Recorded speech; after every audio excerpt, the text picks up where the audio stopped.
games from this year that I've played. That's a 1 and a 4. Oh, let me see how many games I've played this year. 1, 2, 3, 4, 5, 6, 7, 8, 9, 10, 11, 12, 13, 14, 15, 16. Those are games I've played and finished. This is just games from this year. There's like, yeah, 14. Yeah, And that's from just this year. It doesn't include, like... It doesn't include things that aren't out yet, either. I guess so. Death Stranding, Doom Eternal... Don't remind me about those. Outer Worlds. Don't. It's too much. It's too much. I'm excited to see what Outer Worlds is gonna be, because I've sort of accidentally gone dark on that, and then it comes out this month. Fuck, it does, doesn't it? Yeah. Jesus. Thankfully on Game Pass, but one of those things where it's like, oh yeah, Outer Worlds, that's like March or April 2020. Nope, it's like October 23rd. Yeah, I keep seeing more and more images for it as the promotional cycle starts up. Yeah, I keep seeing that logo everywhere. Crap. Yeah. I mean, oh, you guys are pushing that early, huh? Nope. Yeah, it's like, no, they're not. The scary thing, I've missed like 15, 20 games this year that I know I would probably love. Yeah. What do you have on your list? Yeah. Come on, dude. Judgment came out this year. Oh, Christ, yeah. Hold on, Every time, that's the one that everybody forgets. Let me grab my list here. Judgment. Judgment does not have an E in it. I always have to remember that. I hold on, because this has caused issues before. I think the English spelling of judgment has an E in it. I believe so, yeah. Because I googled that too, where I was like, wait, does it have an E or not? And the answer is yes. Outer Worlds comes out on the 25th. Game Pass day and date for anyone listening. Yeah. I believe it's on PC and Xbox One Game Pass day and date. Yeah. I don't know if it's... Is it Play Anywhere? Let me just Google.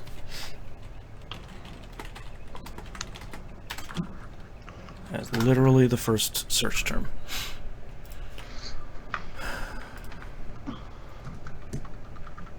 Microsoft, don't have me log into a website just to see the store listing for Outer Worlds.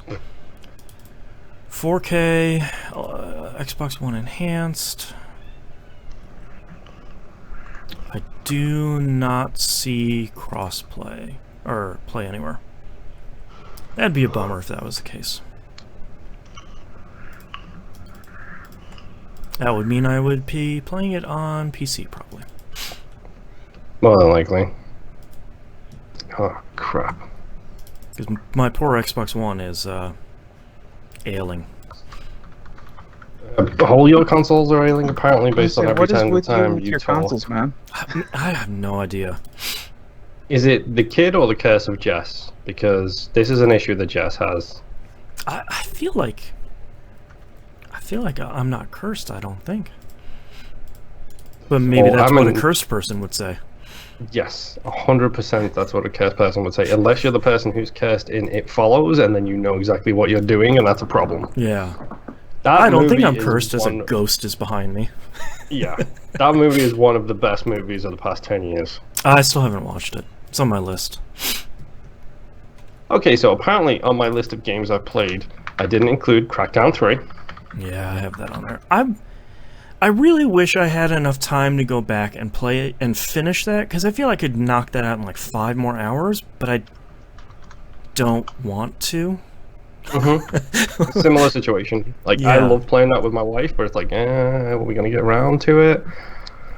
It's October now, so probably not. No. I didn't have Generation Zero on. Well, I haven't technically beat that game yet. Generation Zero? Oh, that's the wilderness mech game. Yes, yeah, correct. Yeah. And probably the biggest sin, I didn't have the Division 2 on my list. Oh man, is that on mine? Yeah. Okay. I'm excited for some DLC to come out for Division 2, like the new story stuff, because I feel like I could hop back into that now. Like it's been long enough since I played it that I feel like I could. It's been a couple more hours in there. Yeah. I did log in the other day to look at how the clan is doing. Not great, I'm guessing. Not well. A lot of people, myself included, picked it up and sort of played it pretty intensely for about 2 weeks, and then something else came out. Not indicative of its quality. For like months, and then stopped. Yeah. They got me with the charms. Like, they got me 100% with those fucking charms. Charms are so good. Hello, everyone in chat. How is everyone doing? Thank you to the Nymph and Moon Pier for hosting us on Mixer. Thank you. I always forget. Yeah. Hold on a minute. Bloodstained. I think I auto-host on Twitch, I think. I think I do too, yeah. I don't fucking know anymore. Streaming is weird. Not that it may actually matter, but you know that your channel currently says that we're doing pup. Yeah.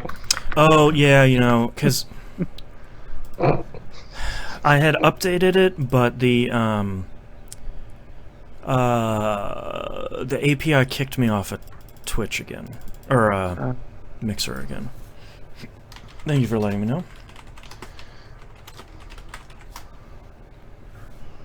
I mean, I'll gladly do an episode of pup. Yeah, what RPGs have you been playing?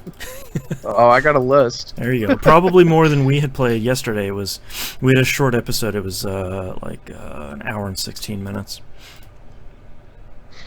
That's not bad. That's about half of what we usually do. No, but still, that's a lot. Okay, let's pop out all of our chats. Oops, excuse me.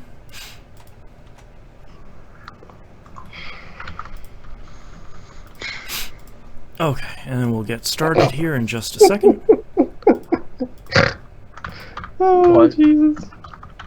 I'm making the list, hashtag building the list, of games that I was interested in, keyword here, was interested in this year, that I still haven't even bought or launched or played at all. What do we got on that list? I'm just hitting September now. Mm-hmm. 1, 2, 3, 4, 5, 6, 7, 8, 9, 10, 11, 12, 13, 14 games. And this is only the big hitters. Like, this isn't like all of them. This is like this isn't big like hitters. tiny indie titles. Yeah. When I say big hitters, the first one on the list is Ace Combat 7. So. Oh God, yeah, I forgot that came out this year. Oh man, what a year! Ace Combat's always been a weird series where I've liked playing them, but it's never the first thing that I try to pick up. Yeah. Yeah. I always tend to pick them up when they're a little bit cheaper / on sale, but they're always just fucking crazy enough. Yeah. That's definitely always been the selling point. Okay, are you guys ready to start recording? Yeah, do you want me to fly through this list really quick, just for shits and giggles? Sure, yeah. Ace Combat 7, Judgment, Slay the Spire, Mortal Kombat 11, A Plague Tale Innocence, Rage 2, Bloodstained, Curse of the Night, Crash Team Racing Nitro Remix Refueled, Minute, Wolf Youngblood, Metal Wolf Chaos, Astral Chain, Spyro Reignited, Borderlands 3, Link's Awakening, and then The Surge 2 are all games that I'm interested in playing for this year. Yeah, And I forgot to add Plague Tale Innocence. I think I would really like that game. yeah, me too. What was your last game on that list? The Surge 2. No, that's not what I was thinking of. There's something in that list where it's like, oh yeah. Wolf Youngblood? No, you played that, I think. Minute? No, you played that too. Yeah, I played Minute. I won't play Wolf Youngblood. Spyro? No. Rage 2? No, definitely not. I won't play Rage 2. Metal Wolf Chaos? No. I don't. Astral Chain Was that really actually good game? No, Astral Chain I do need to add. God,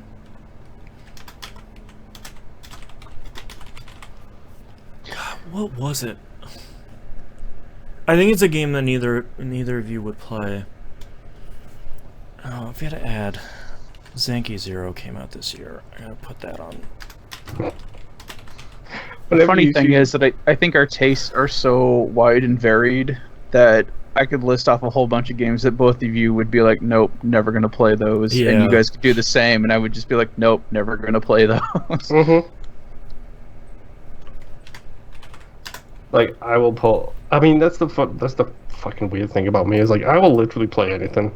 Like, it's ridiculous the depth that my game playing goes.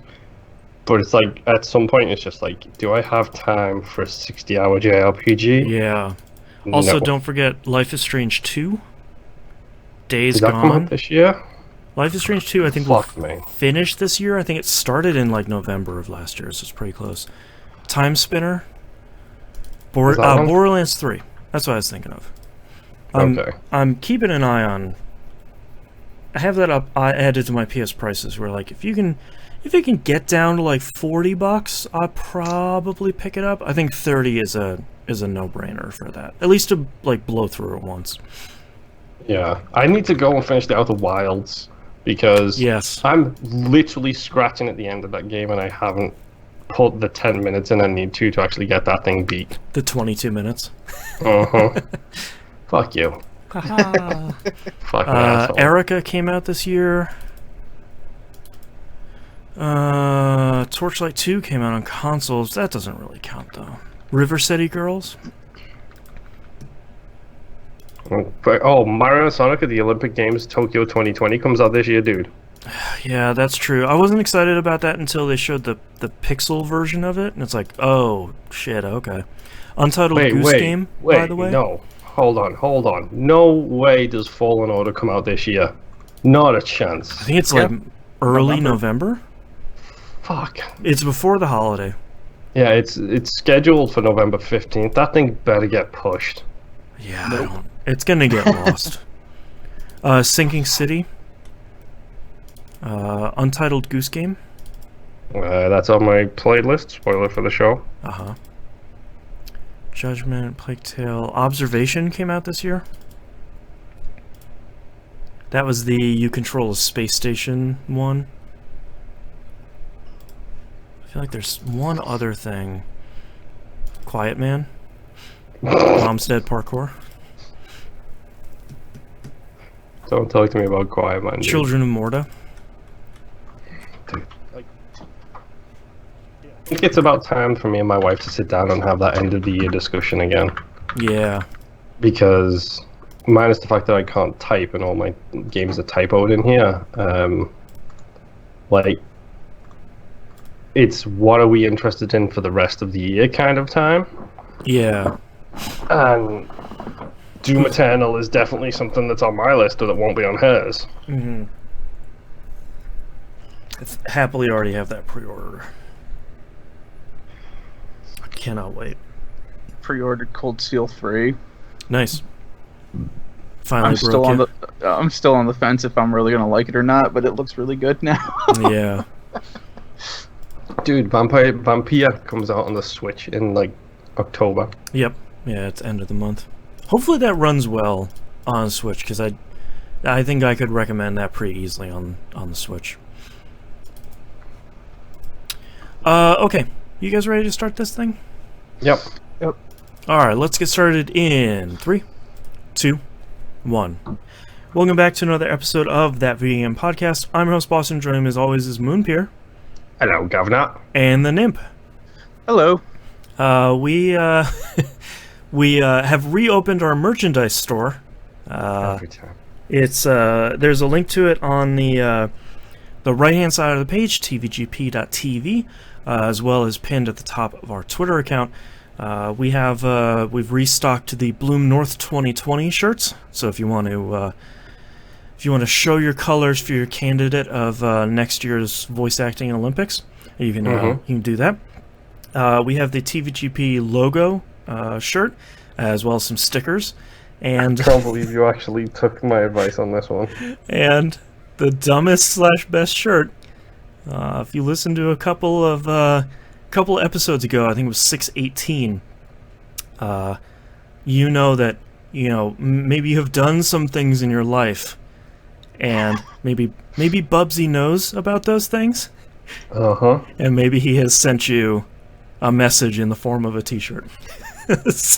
Just why? If you've ever wanted the shirt we joked about on the show that has turned into reality of a bobcat paw print with the words "we know" under it. It looks really good. Thank you. It took me a really long time to find that font. So But dumb. That is available in the store right now. That's our brand newest listing. Shirts for men, shirts for women, some stuff for kids with the logo on it, and some stickers. So go check that out. It's on the top of the... I forgot to make a shorter link for it before we started the show. But Simple solution, something I figured out. Uh-huh. Just Google Teespring, that video game podcast. There you go. The second link is the store link, so you're all good there. You can do that. Check the tvgp.tv or the Twitter account, and I will. I'll get a shorter link for that in the future. Patreon.com/E1M1, the ones are numbers. And I think that's it. So let's get started, Moon, with what you've been playing. Okie doke. Let's start with the, I would say showstopper, but no, let's start with the grindiest of grindy grinds. Which is, of course, Elite Dangerous. Yes. For those who don't know. The space grind. The nodding nymph in the background here. The ultimate video game. Yes. Yes. So, was it Monday? I think so, yeah. Yes. So Monday, randomly, Angel reached out to community member Angel. I reached out, asked if he wanted to play some Elite. Like, sure. I'm not playing Apex with my wife right now. I'm not planning on playing Dead by Daylight. So You'll be Elite down sounds for good. some space. Yes. Believe me, as someone who has a personal bubble, Elite gives me all of the space I need. That's right. So we jumped in, and Angel is switching from PC to Xbox version, I believe. Yep. So Okay. he understands the game. This is not a case of shepherding somebody through how to fly a spaceship. This is more a case of, let's get you some money quick, so we can get you back up to a ship that's not the Sidewinder. And there's no cross progression. There isn't, and there is no cross-play either, Okay. Which is something I have been tweeting at the developers for about a year now, asking if any chance of cross-play at some point soon. Right. No plans in the immediate future, but Yeah, that's okay. no denials either. So That's right. Something that's being Wink. looked at, probably. Yeah. yes, Yeah. I sense a new generation of platforms might change this. Right. So yeah, we all jumped in, and we thought, well, I didn't think, these two idiots thought, let's do a bounty mission. I did not think that we should do it. Angel wanted to do it, Oh, to which I okay. promptly said, I have never been good at combat. I'm pretty sure I am efficient as a rank. Maybe. Okay. So yeah, so we accepted a wing bounty mission. Before I had even arrived on scene, because I had to jump from my mining ship, do a bunch of jumps, pick up my combat ship, and then do a bunch of jumps to coordinate with the guys. By the time I'd even got on scene, Nymph and Angel were already dead. Yeah, it was not great. So combat definitely not a strong suit. Well, so what I had forgotten, because I don't do combat very often in this game, is that the game really bolsters the, I guess, NPCs by their rank. And I think I went back and looked, and they were one short of being elite. I don't remember if that makes them dangerous or what in their combat rank. Yeah, But- I think it is dangerous. Yeah, so with me being as low as I was, and with Angel being as low as he was, we both showed up. There was 3 ships that were winged. We attempted to take out one. I think we got its shields down to about half before we both got blown up. And that's Yeah. why I was like, yep, I'm remembering why I don't do combat missions. Yeah. Yeah, it's one of those things in Elite, like when you go into a system or whatever and you scan somebody, it tells you their name, their ship, and what rank they are. Usually it tells you the rank in combat, because that's usually what you're scanning somebody for. If that says like Elite or Dangerous or one of those like upper tier ones, and it says in a wing, leave them alone. Gotta go. Just, especially if you're flying solo, Yeah. leave them alone, because these people are not Like they're stupid automatic machines, NPCs, and you think, oh yeah, I can take them. But what you don't realize is that ranking will tell you the firepower that they have on their ship, how good they are at using it, how quickly they can maneuver, and how good they are at evading you. And sometimes that's a bad thing because you'll start a fight with somebody who suddenly has the equivalent of the Elite Dangerous shotgun and missiles and will literally destroy your shields and your ship in about 4.2 seconds flat. Oh, Yeah, man. it doesn't take a whole lot. No. And my So- shields were pretty high up there, and they were dropped probably, like you said, within 4 seconds, 4 or 5. Just tore right through him. Yeah, Mm-hmm. stupid. Like you will come across wings and they are idiots, and you will get like 2 wingmen who like are flying off in opposite directions while you're attacking the middle guy. They're just spinning in circles. Yeah, and then you'll end up with a different wing where all 3 of them will focus fire on one person and destroy that one person before moving on to the next person and the next person. Right. AI are not something you want to mess around with too much in Elite because you can and will be completely boned in the middle of space. Yeah. Now I understand why you don't do a lot of combat.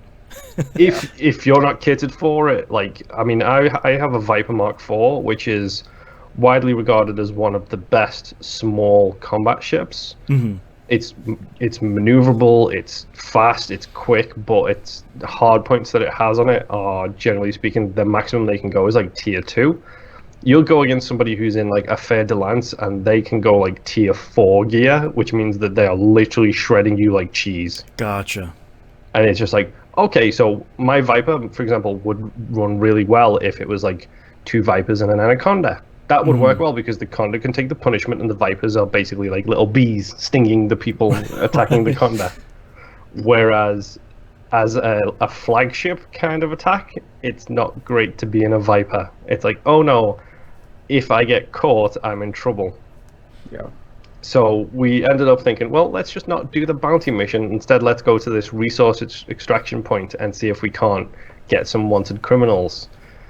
Because the resource extraction points are essentially mining places. It's where ships go to mine asteroids to get resources to take them and sell them at places. Now, this is space, so anywhere you get miners, you get pirates. Aha. So you can go to those areas and you can sit there and you can scan ship by ship by ship and see, okay, you are wanted in this system, so you are probably a pirate. So we're going to attack and kill you and then claim the bounty on you that's in this system. Mm-hmm. Works out really nicely. Like, you can fly in. Generally speaking, they're usually lower levels than like missions and stuff like that. They're usually not as well equipped. They're usually not as aggressive as them. And they will boogie on out of there at the slightest drop of the hat, which is something we run into. Like, the first 6 people we attacked, it was like big ships, like Anacondas and stuff. And you know, if you can take down an Anaconda that's wanted, generally speaking, your bounty is going to be 500,000 credits to like 1 million. Wow. Yeah. So it's like, okay, 3 of us against this one Conda, we should be able to take them down. You take down the shields, you get them, like, they're like 25% health, and then you see Surge detected, which means they're trying to boogie. They're going to try and run away from you as fast as they can. So you chase them down, you're shooting them, you're trying to harry them, stop them from getting like a jump, and all of a sudden all you hear is poof, and they jump away. It's like, come on. Yeah. Like you said, it was probably about 6, if not more, that we had down to about 17%, and all of a sudden they just flash out. Yep. And so it was not going well for us. Man. Mhm.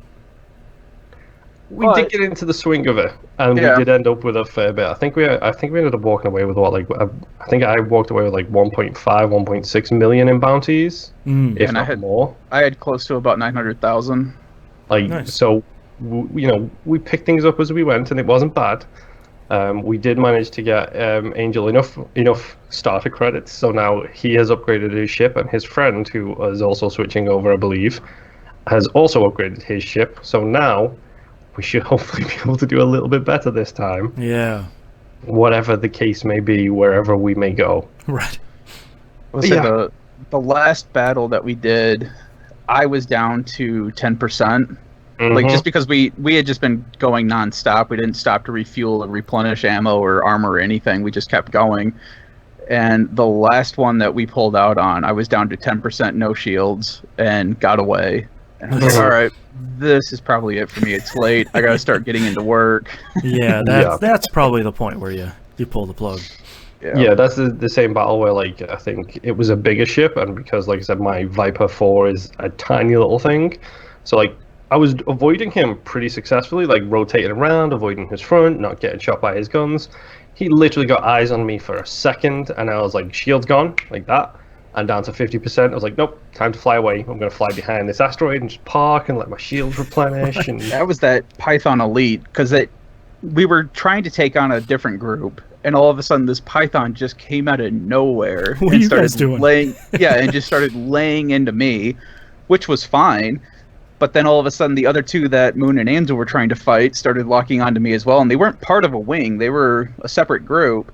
So I managed to get the Python away from everybody from a while, and that's when my shield started dropping rapidly. So I had to buzz out for a little bit behind an asteroid and reboot my system. Because if you reboot your systems in space and you have low shields, it automatically brings your shields up to 50%. Okay. But it shuts down everything, so Right. you're just a floating brick in space. So you don't want to just do it. Yeah. Yep. So yeah, that was interesting. yes, Elite is crazy, Elite is fun, Elite is insane. Like, we are insane for loving this game as much as we do. I have no qualms about admitting that fact. Oh, but yeah, Elite's great. Play it with us. Gamertag Moonpier, you know how to find me by now. The Nymph as well on Xbox. Yep. And then I played an absolute crap ton of Apex Legends. Season 3 started this week? Season 3 started this week. New character Crypto has officially dropped. Mm-hmm.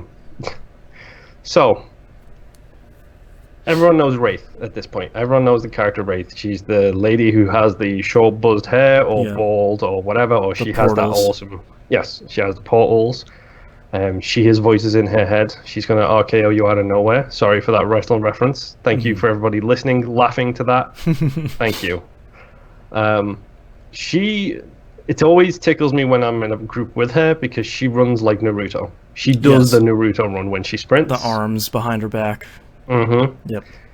Crypto, he's the new character. He has a drone is his special ability, so he is the new spotter, which is the only one we had previously was Bloodhound.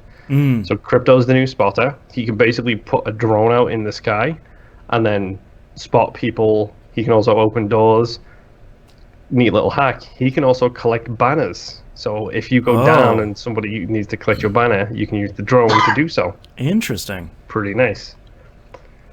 He also has his ultimate is the ability to blow up that drone and turn it into an EMP, which does 50 shield damage and destroys all traps in the area. Oh, wow.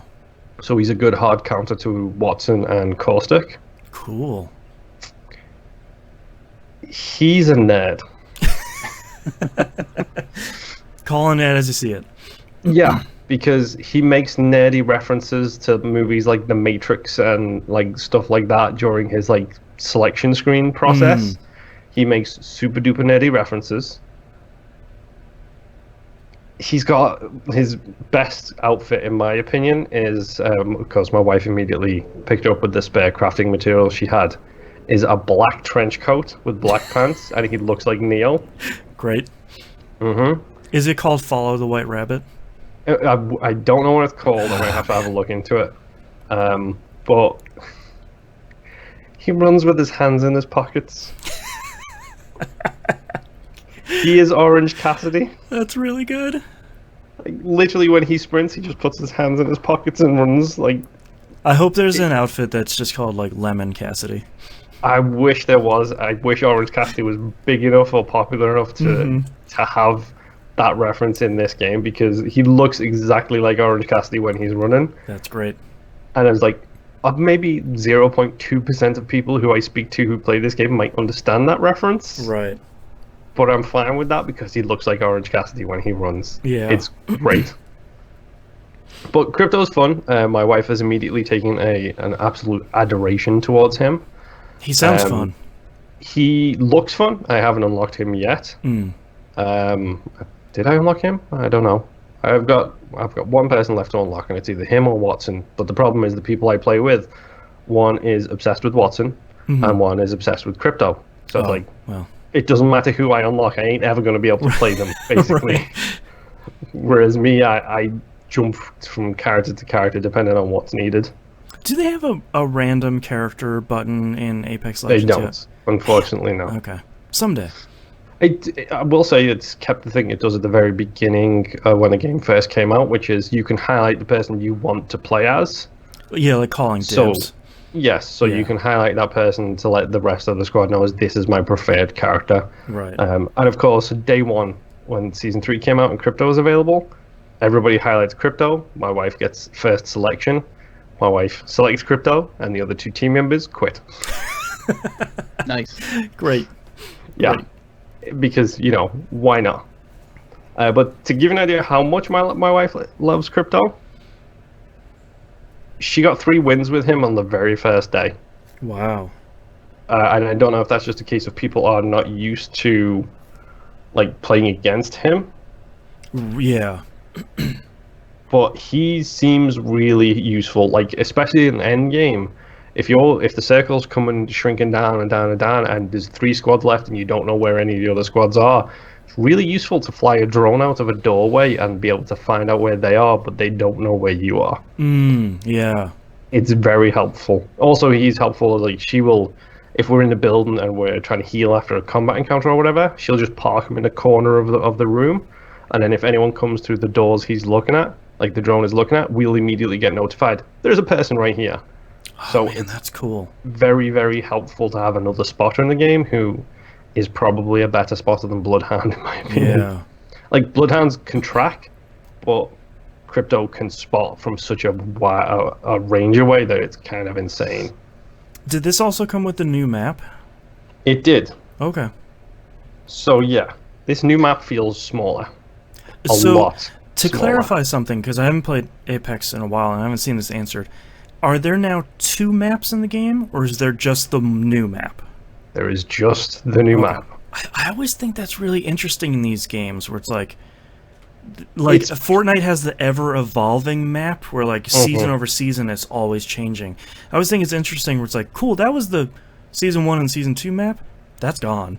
Now Season 3's map. I think that's good and bad at the same time.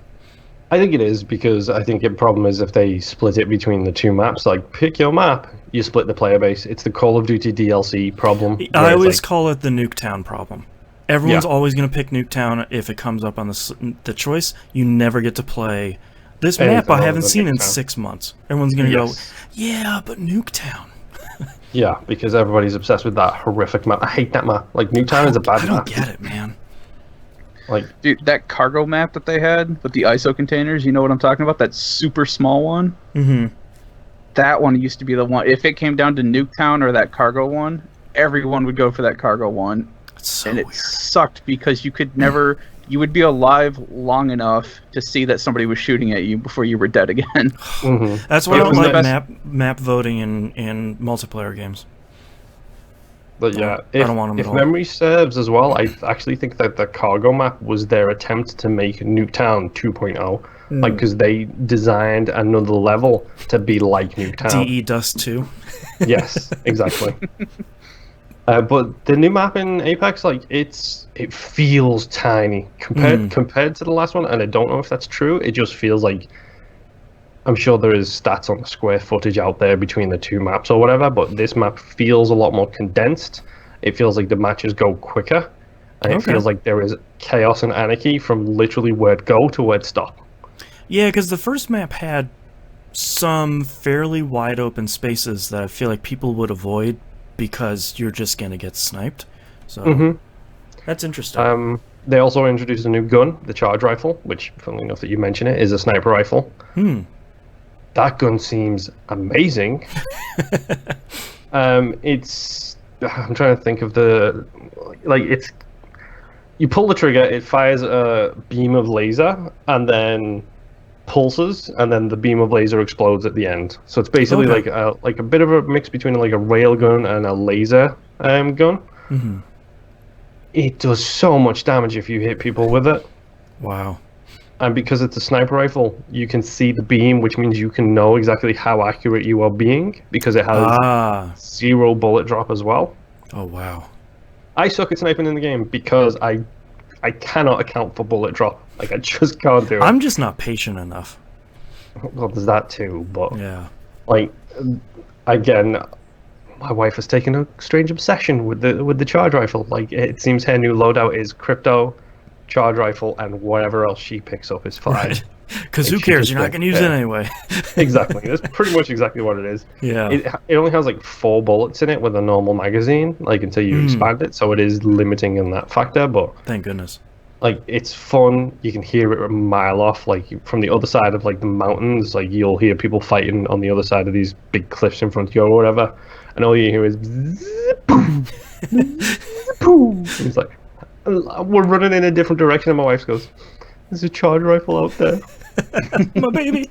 Yes. But at least you're like in a John Woo movie where you're sort of counting the bullets. You're like, all right, they fired 2, they got 2 more, and then we can get out of this building. Hopefully. Yeah. But I mean, so far season 3 seems to be a solid, like, jump. Like, season 3 came out on Sunday or Monday, one of the two. I can't remember. The new battle pass came in. I had saved up enough of my premium currency from my previous battle pass purchase and leftovers from rewards, so I bought the battle pass without actually having to spend any money. Even better. Yes. Even better is I'm level 9 in this battle pass. Nice. After less than a week. Nice. So they have new emotes, new things. Boston, they added charms. Guns have No! No! Is there a lucky charm? I don't know They're if all there's a lucky. lucky one yet, I was but gonna say, because eventually there ends up being a lucky charm. Oh no, Moon. yeah, you can put charms up. What ones do you have? Sell me on it. Okay, so the first one, they're all battle pass related, so it is Okay. a case of making progress in the battle pass to get them. Free path on the battle pass or premium only? I think the charms are premium only, Okay.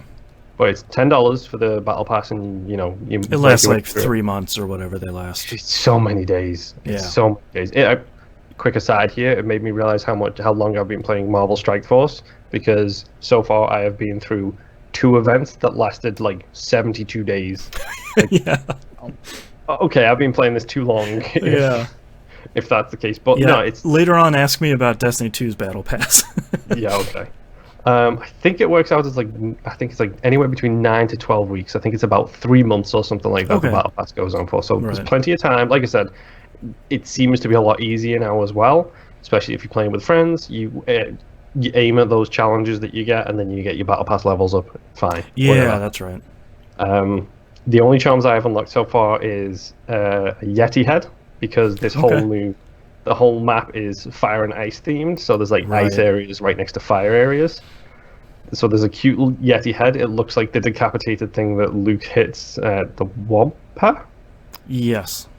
in Star Wars. It looks like that, except it's just like a decapitated head. Okay. And the other one I've got is a fireball. It looks like a meteor coming to the ground that's just completely like on fire as it goes. Are your There's a- charms on your guns like Rainbow Yes. Six Siege? Exactly. So Oh boy. you are okay. seeing them right there at all times. Oh no. Okay. All of the new skins seem interesting. There's a Lifeline skin where she is a devil, like literally molten skin with horns and everything. Yeah, this season seems like it's going to be pretty good. And the new emotes for they added the diving emotes last season. Yeah. And it's basically everyone does a backflip and does something appropriate to their character. Like Octane is the guy who runs in a backflip because he runs everywhere. That's his whole thing, is he's super fast. So his air emote was he runs in a backflip. Mm-hmm. Mirage does a backflip, does a little salute to the camera because he's obsessed with the public eye being on him. Mm-hmm. The new emotes, they've taken it to a whole nother level. Oh, good. The first one you can unlock is for Bangalore, who is the big meaty guy who's got like a shield. So when you aim down sights with him, he's got a shield. He takes the shield, he flips it, he puts it on his feet, and then he surfs Oh no, that's too good. in the air. Watson, the woman who does the electronical stuff, she has a Tesla coil as her super, which destroys grenades, recharges shields, so on and so forth. She pulls her off her back, turns around backwards, and then uses it as an electric helicopter flying backwards. These are really good. Pathfinder, who is obsessed with this one bird, I think it might be Bloodhound's bird, like this little pigeon. Like, for whatever reason, he has a bad relationship with this bird. Like, did all of his stuff, like his banners, his poses. There's a banner image of him getting attacked by this bird, and his new skydiving emote taunt is him flying through the air, like pretending he's a bird, and then the bird comes and attacks him. These are really good. Like, it seems like they put so much more effort into it this year. And also now they're adding the color streaks to the jetpack thing, so you can have different effects. That's cool. Rocket League boost trails, and let's see how crazy this can go. Yeah. I want like jazz sounds coming off. I want a rainbow hanging out. Down. Yeah. Exactly. Season 3 seems to be really good, and it's like kind of destroyed most of my week this week because it's like, yeah, I'll pop on and I'll do my dailies. 4 hours later. Well, yeah, that's exactly the problem because like, From your dailies to your weeklies to your monthlies, and yes, watch, rinse, repeat, the whole cycle all over again. So, while I'm talking about Apex, I may as well discuss the great cosmetic controversy that struck this household this week. Okay. So, you remember a couple of, I think it was last week or the week before, I mentioned I hit level 50 on my Season 2 Battle Pass. I got a gold guaranteed loot box. I opened it. It was great. I got a skin. My wife was jealous because she wanted that skin. Mm-hmm. And then 2 games later, I got another gold Battle Pass. Yeah, you ran into a very generous bug. Yes. So, this week... Oh, no. So, this week... I think it's like level 5 on the battle pass. You get an Apex pack, which is the things that you open and you get 3 cosmetics out of it, basically. Okay. I got one of those like level 5. So my wife is already like level 12, whatever. I open my level 5 one, and as it cycles, it pops out with a light telling you what color rarity you got. Yeah. Really cool effect. It lets you know what you're going to get. Gets you like a little excited kind of thing. So it appears, it starts circling, and a white light shines out. It's like, okay, common, fine. A gold light shines out. It's like, cool, epic. Second gold light shines out. Oh no. Okay. I got 2 golds from one basic Apex pack while playing with my wife sitting next to me in the party with M, at which point my wife throws a little bit of a temper tantrum. Okay. I can see how she could be upset. You should have just shut the TV off when you thought you saw another glimpse and just be like, I don't know what that was. TV must have lost power. Yeah, oh no, my console powered off. The problem is she watches that thing like a hawk, so she definitely would have seen it before I did. Yeah. 2, we have the same TV. I might have turned her TV off as well. Well, some risks are worth it. So yeah, I got these 2 golds, and my wife, understandably, is very upset. Mm-hmm. I say understandably, wink wink, that she is very upset. It's to the point where she took off her headset, went to the kitchen to get a drink, and is ranting about this to the point where the M whom we were playing with can hear my wife in the kitchen through my headset. Okay. So we let it settle down, we let it calm down. There is muttering and gnashing of teeth throughout the rest of the night. Sure. The very next day, I received a notification on Twitter from my wife, who has opened a standard Apex pack and unlocked Bloodhound's, I can't even remember what they're called now. What are they called? Heirloom set. Bloodhound's heirloom set. Oh, like the highest of the rarest set. Mm-hmm. Yeah. Like, I think if you open a standard Apex pack, your chances of getting gold is like 0.02%. Mm-hmm. But that increases the more packs you open without getting a gold. So Gotcha. It balances the odds more in your favor the more Apex packs you open. The heirloom set is like a 0.002% chance. Right. So my wife opened a basic pack and got Bloodhound's entire heirloom set, which is an heirloom skin, heirloom quip, and an heirloom item, which means that Right. whenever she's running around without a gun, she now has a black and red hatchet instead of Aha. her fists. This is like literally 1 in a million chance to get Yes. one of them, nevertheless, the entire set. And she got 3, and there's only 2 heirlooms in the game. One is his, and one is Wraith's. That's Okay. it. There is no other heirlooms. No other characters have the heirloom sets at all, except for those 2 so far. Wow. So she gets these, and literally posted a video to Twitter saying, "I will never ever get mad at Moon again for any of his cosmetic things." Yeah. I'm saying that here, just like I said it on Twitter. I want it on the record Yep. that this has been stated for the next time this happens. Right. Because there is Halloween events right around the corner Oh, in no. Rocket League, Siege, Apex Legends. Yep.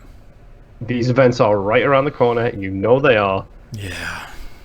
So I'm saving this video. I'm saving this tweet. I'm screenshotting everything as proof. Yep. So that when I eventually get Mirage's stupid pirate outfit, which is what it's rumored to be, I can hold up my phone and say, proof. Like, no, Right. can't be mad. Listen to Can't be this mad. clip, please. Yes. Except for now, you'll get something where she's like, "Huh, looks like your phone's broken, babe. You should probably fix that." Yeah. Yes. Exactly.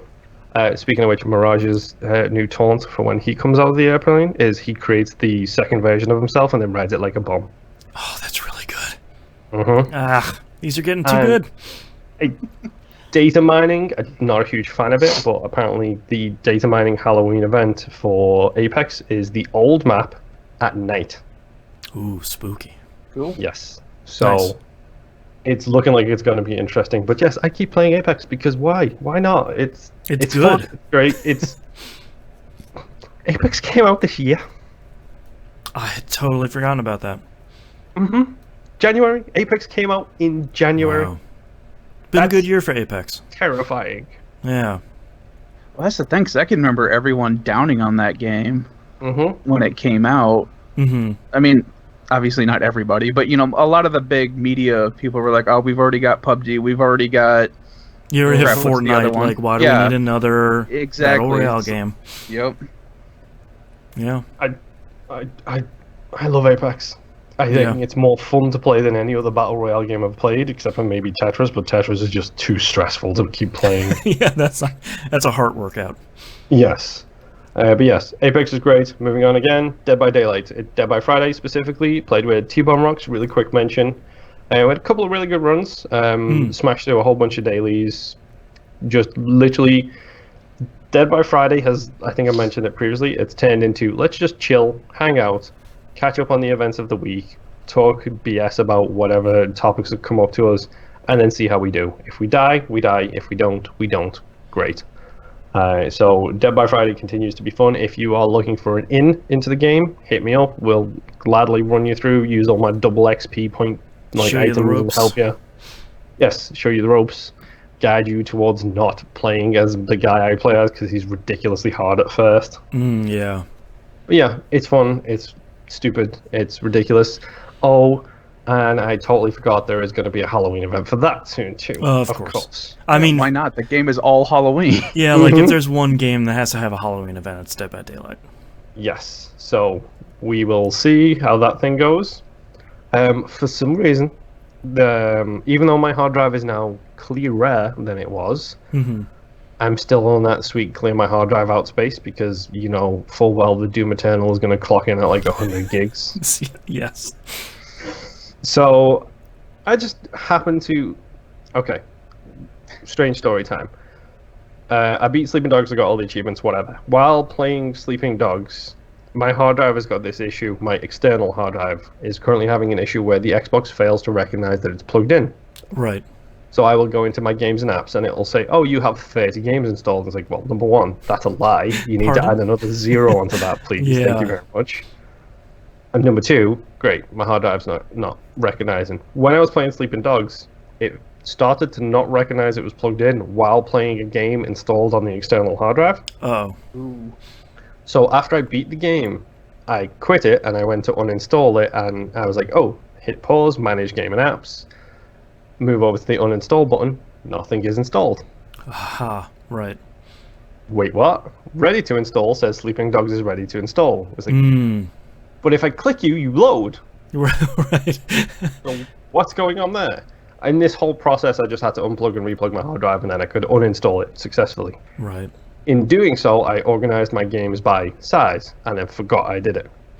Ah, right. So this week, I loaded into my games and apps to figure out what I wanted to play that wasn't Apex, Dead by Daylight, or any of the other games I play frequently. And there's Forza Horizon 4. Yeah. The massively giant Forza Horizon 4. Sitting right there at like 82 gigabytes. Yeah. It's like, I could play some Forza Horizon 4. Yeah, It's got HDR, it's a beautiful game, it's got some pretty good 4K music. support. It controls well, it's fun. It's been a while since I played Forza, right? Let's play some Forza Horizon. It's been a while. How many spins did you have?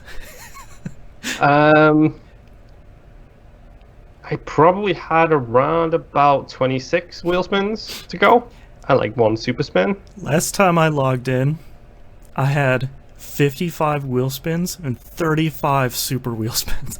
Just like, cool. So that's 2 hours. Yep. Say, is there not a spin all button?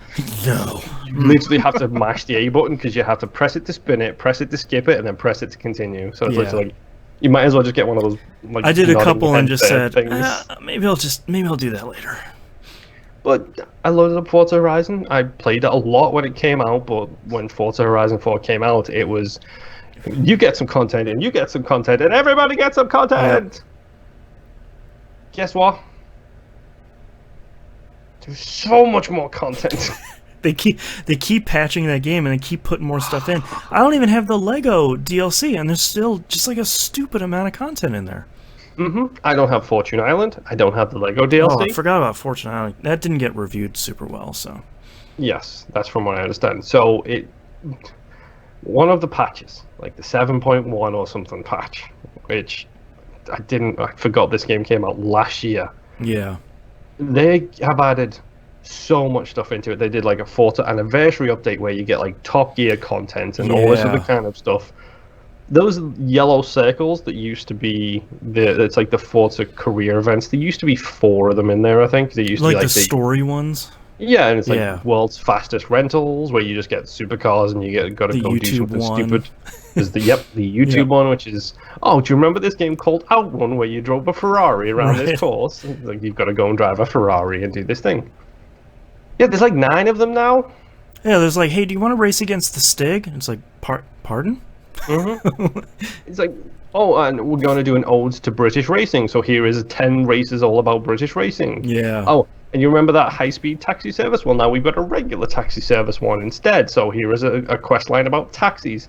I loaded the game up and spent 30 minutes waiting for the notifications to stop with the stupid voiceovers telling me what all this new content is. Hey, like, El Pollo Diablo, we've got this new stuff. It's like, oh my, just chill out. Twinkle Toes. Thank you very much. I am El Pollo Diablo. I am Twinkle Toes. Yeah. And I literally like 30 minutes waiting for these things to just stop. And it's just like, dudes, I just want to play the base game content. Yep. I don't want to do any of the rest of this stuff right now. I just want to play some regular old Forza Horizon 4. Yeah. I got there eventually. Yeah. Guess what? Forza Horizon 4 is still a killer game. It's so good. Drift zones can go suck a deep, as far as I'm concerned. Yeah, burning fire. They did put out the Formula Drift car pack for Game Pass subscribers as well as those who bought it. Which is cars specifically designed for drifting. So I went on and I absolutely crushed all of those drift zones. I'll have to go do that. Yes, it makes a huge difference. Like, I didn't realize how little I'd quote-unquote played this game, despite the fact that I put like 60 hours into it.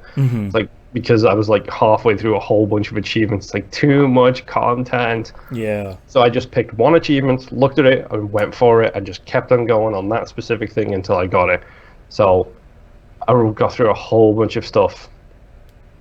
And then I realized that Forza Horizon 4 is ridiculous for its achievement references. And I'm bringing it back, folks. The achievement references section of Moon's part of the show. There is obvious easy ones in there. I want with the car muddied, whatever, blah blah blah blah blah. Driving down every road in this game, the achievement is called the Noisy Cartographer. Yep. Which is a sweet Halo reference, as the silent cartographer is the Halo level. Yep. If you do the road racing series, you get the Colossus of Roads. Jesus Christ. That's good. Boo! It's good. If you do all the speed traps, you get I Feel the Need. Oh, okay. That Which one's is not okay. bad. Yeah.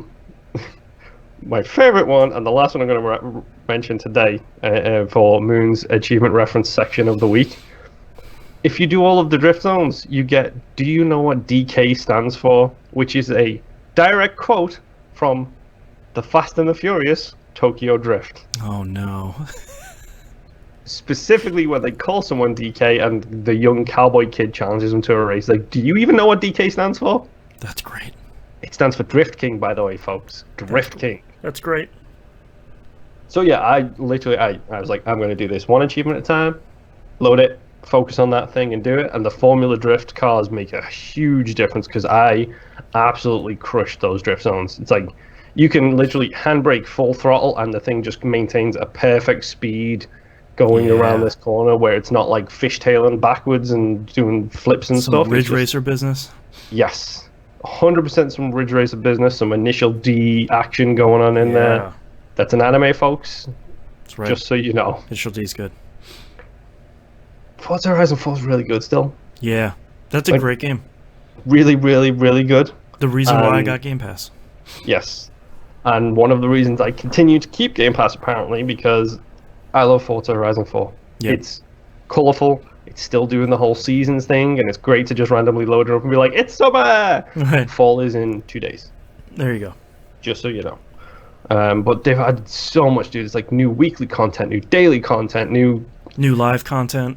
Yes. Yeah. And it's still got the whole Forza-thon thing where at the top of on the hour, every hour at the top of the hour, starts in 5 minutes. It's like, okay, cool. I'm doing this speed trap with my Bugatti Veyron Supersport 2011. Thank you very much. Bless you. It's still a great game. Yeah. It still looks great. It still plays great. It still feels great. And it still has that wonderful Forza thing that they figured out that I feel like Gran Turismo never figured out, which is you can go way to the realism side, and you can go way to the arcadey side. Yeah. And pick whichever section you feel comfortable with, and the game still feels like it plays as it should. Yeah, it still feels good no matter how simmy or arcadey you want to be.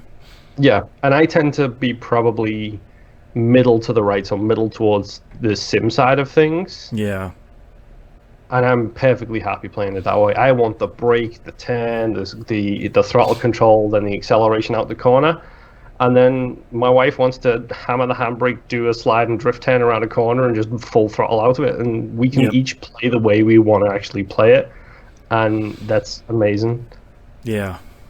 Oh, Forza Horizon 4 is so good. Go play it. Yes. Especially if you're a Game Pass subscriber, which if you're still listening to this show at this point and you're not, what are you doing other than don't have an Xbox? Right. Or you don't have the time to play all the games. Yeah, that's true. I don't either. I still have them. Look, Moon, the difference between you and I is you can admit you have a problem. I know I have a problem, and I have done certain things to barricade myself from continuing issues. So you've started down the steps. I've done the first step, which is admitting. You've done the second step, which is taking action. Ouch. Yeah. I think there's still 8 more steps. Yeah, okay. well, And neither of us are willing to continue. No. Yeah, maybe in 2020.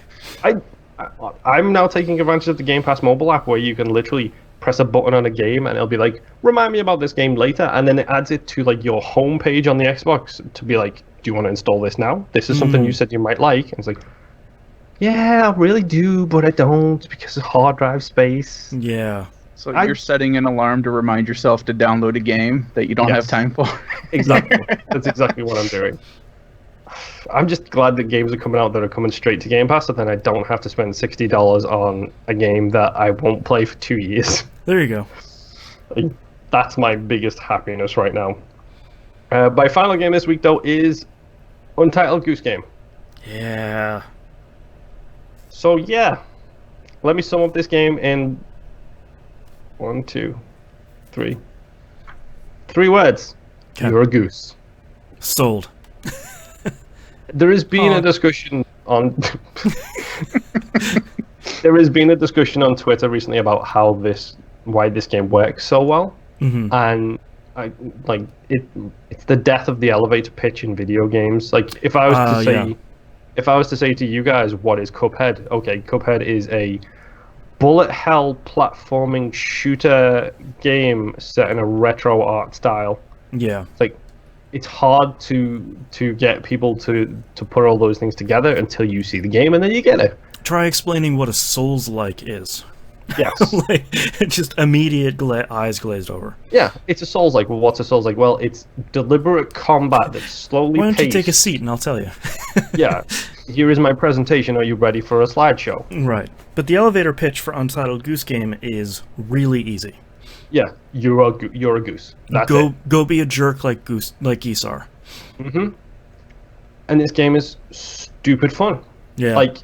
It's, pardon my phrasing here, but to use that stupid video game elevator pitch, it's Hitman without any lethality at all. Yeah. It's Hitman if you were a goose. Yes. Here is a level. People are doing their motions, their routines. You have a task list. Go do those tasks around these people who don't like the fact that you're a goose. Yeah. A goose all up in their business. Mm-hmm.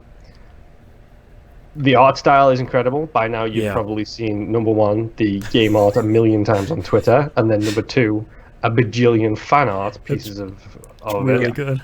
Yeah. My favorite one was the goose with the red ribbon around his neck holding the stupid giant leek sword that the Pokemon holds. Yes.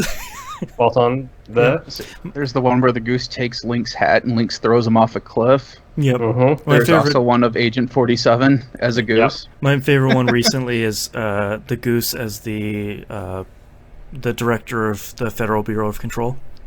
Yep. Which is really great. Goose, I'm the sitting in the chair. Yep. Yeah. This game is a joy. It's simple. It's 5 buttons to control it. It's move, run, raise your wings, duck your head, and honk. That's literally the controls. Oh, and pick stuff up as well.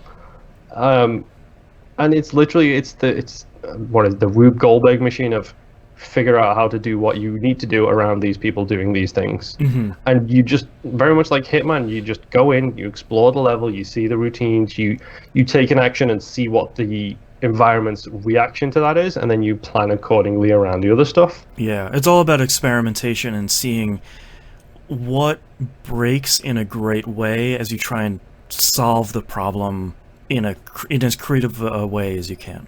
Yeah, and then the very first zone you're in is the garden. You have to do things in this garden. There is a gardener there. One of the things is get into the garden. Dead simple. So the garden's locked. There's no holes. There's no way in. What's that? There's a hose leading into the garden to a sprinkler system that's turned off. So you go up, you peck the sprinkler system, it turns the sprinklers on, and then the gardener comes out and turns the hose off. Now you're in the garden. Great. Gotcha. Nice and simple, things. One of the missions is to get the gardener wet. Like an idiot, I didn't think to myself, just manipulate the environment to put him under the sprinkler and turn the sprinkler on. Instead, I stole his trowel, which is the mini shovel things, and ran into the lake, and he followed me. That's great. Sure, why not? It's ridiculously charming. It's ridiculously well thought out. The art is amazing. A good game to play with a crowd, I've heard. That's half of the reason why I would want to buy it. Is so my wife and I could play it and solve the problems, and I think my kid would be happy watching a goose honk for about 45 minutes. Yep, and not to mention the fact that the things that you pick up change your honk. Oh no. So right now on stream, folks, Boston is drinking out of a mason jar. If you pick up mason jars, it does that exact thing where it echoes it in a glass way. Great. There's the bar of soap that you can pick up, and then if you honk through that, it just turns into this bubbly with all these bubbles coming out. God, that's so good. Little touches, it's a simple thing. Yes, you're honking, but if you're holding something in your mouth as a goose and you try and honk, things are going to happen. There's the harmonihonk, which is when you are holding a harmonica. I'm sorry that I made that pun up. It was terrible. I apologize. It's great. It's appropriate for the game. It's just a game about being a giant d-bag white bird, and it's fantastic. But you're doing what a goose does. You're being a real jerk. Yes, exactly. And someone on Twitter posted, I think the thing that is great is that the thing that connects us as humans is everyone has had an experience with a goose being a jerk.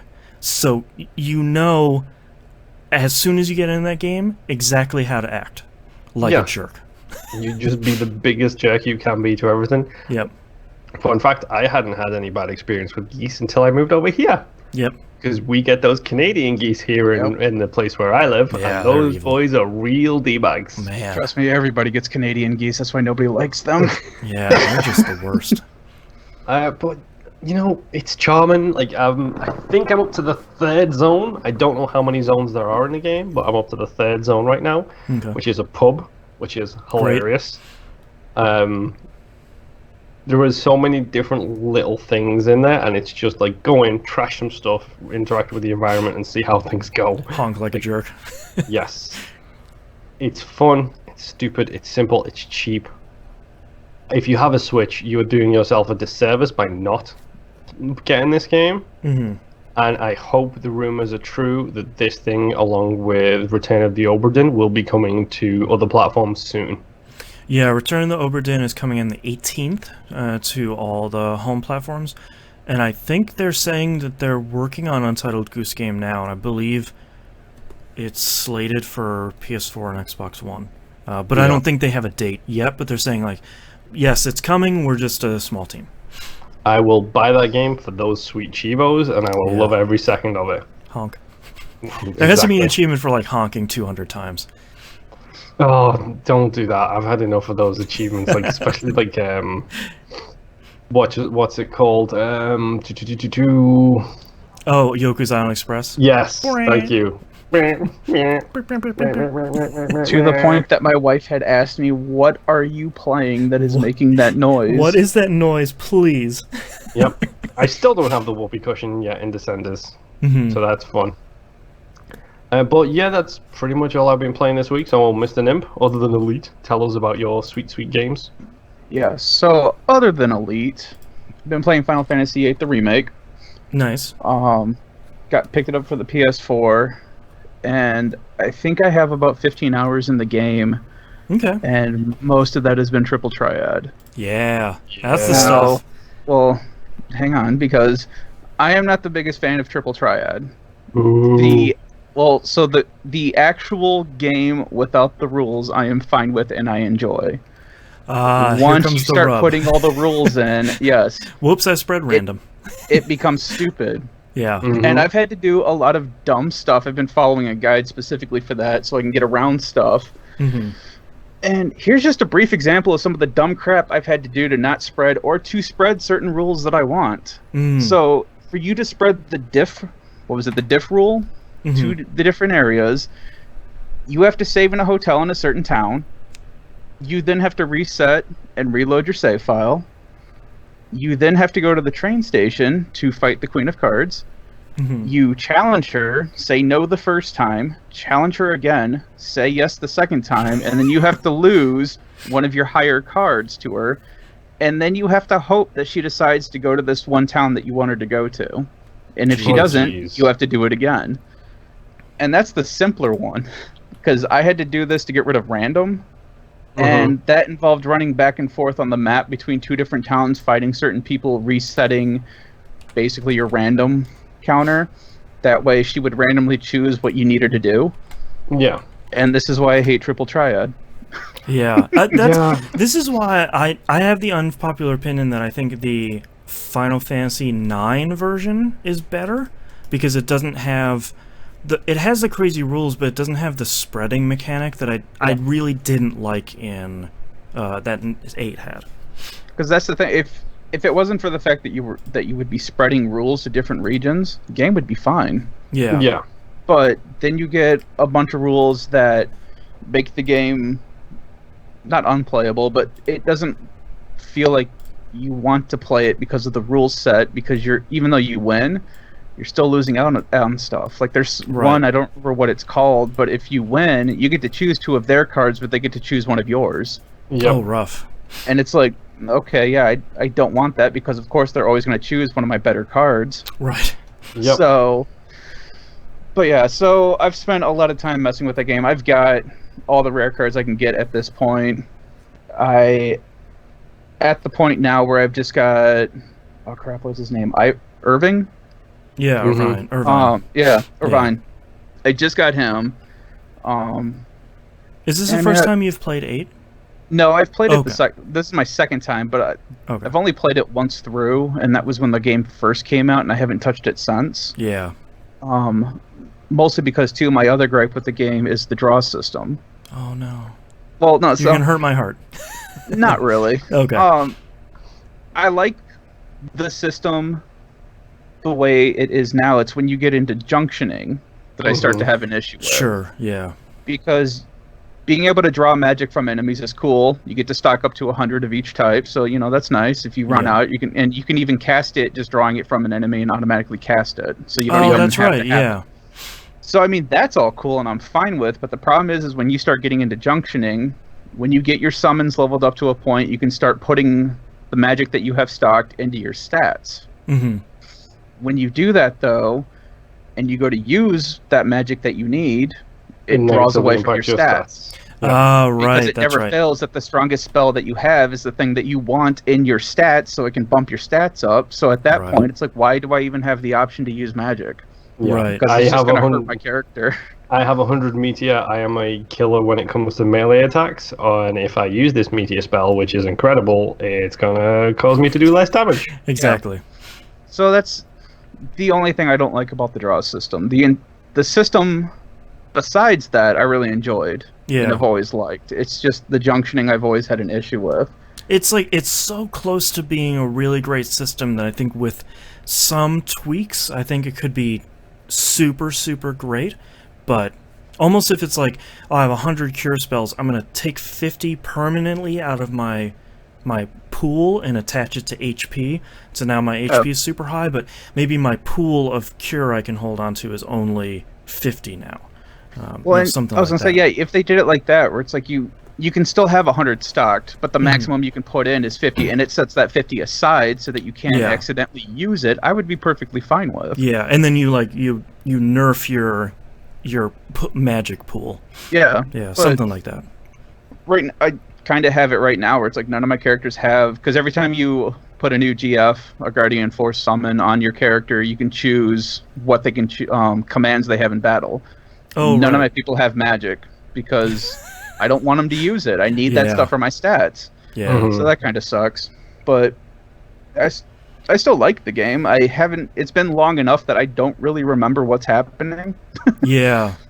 I remember the high too. points. Yeah, I remember the high points and a lot of the crazy stuff, but I don't remember specifically what leads you down what path and how this story began and ended and all that fun stuff. So that's one of my favorite Final Fantasies. I think I still to this day I think it gets way more crap than it deserves. I think it's a really, really great and really creative and very different Final Fantasy game than all the other ones, but I think that weirdness and that difference is what I think turns a lot of people off of it.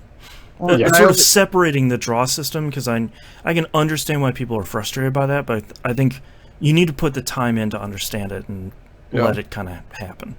And I mean, it's got all the favorite things I like. There's crap tons of bars that fill. Yeah. Yeah, Final Fantasy IX is the only one that outdid that, where it's like, each weapon has like 4 or 5 bars in it. It's like, yes. Yeah, because I got my characters that I'm leveling up. I've got my summons that I'm leveling up, which they all have abilities that they're trying to learn that I'm, putting AP points into. Yeah. Stupid crazy. So good.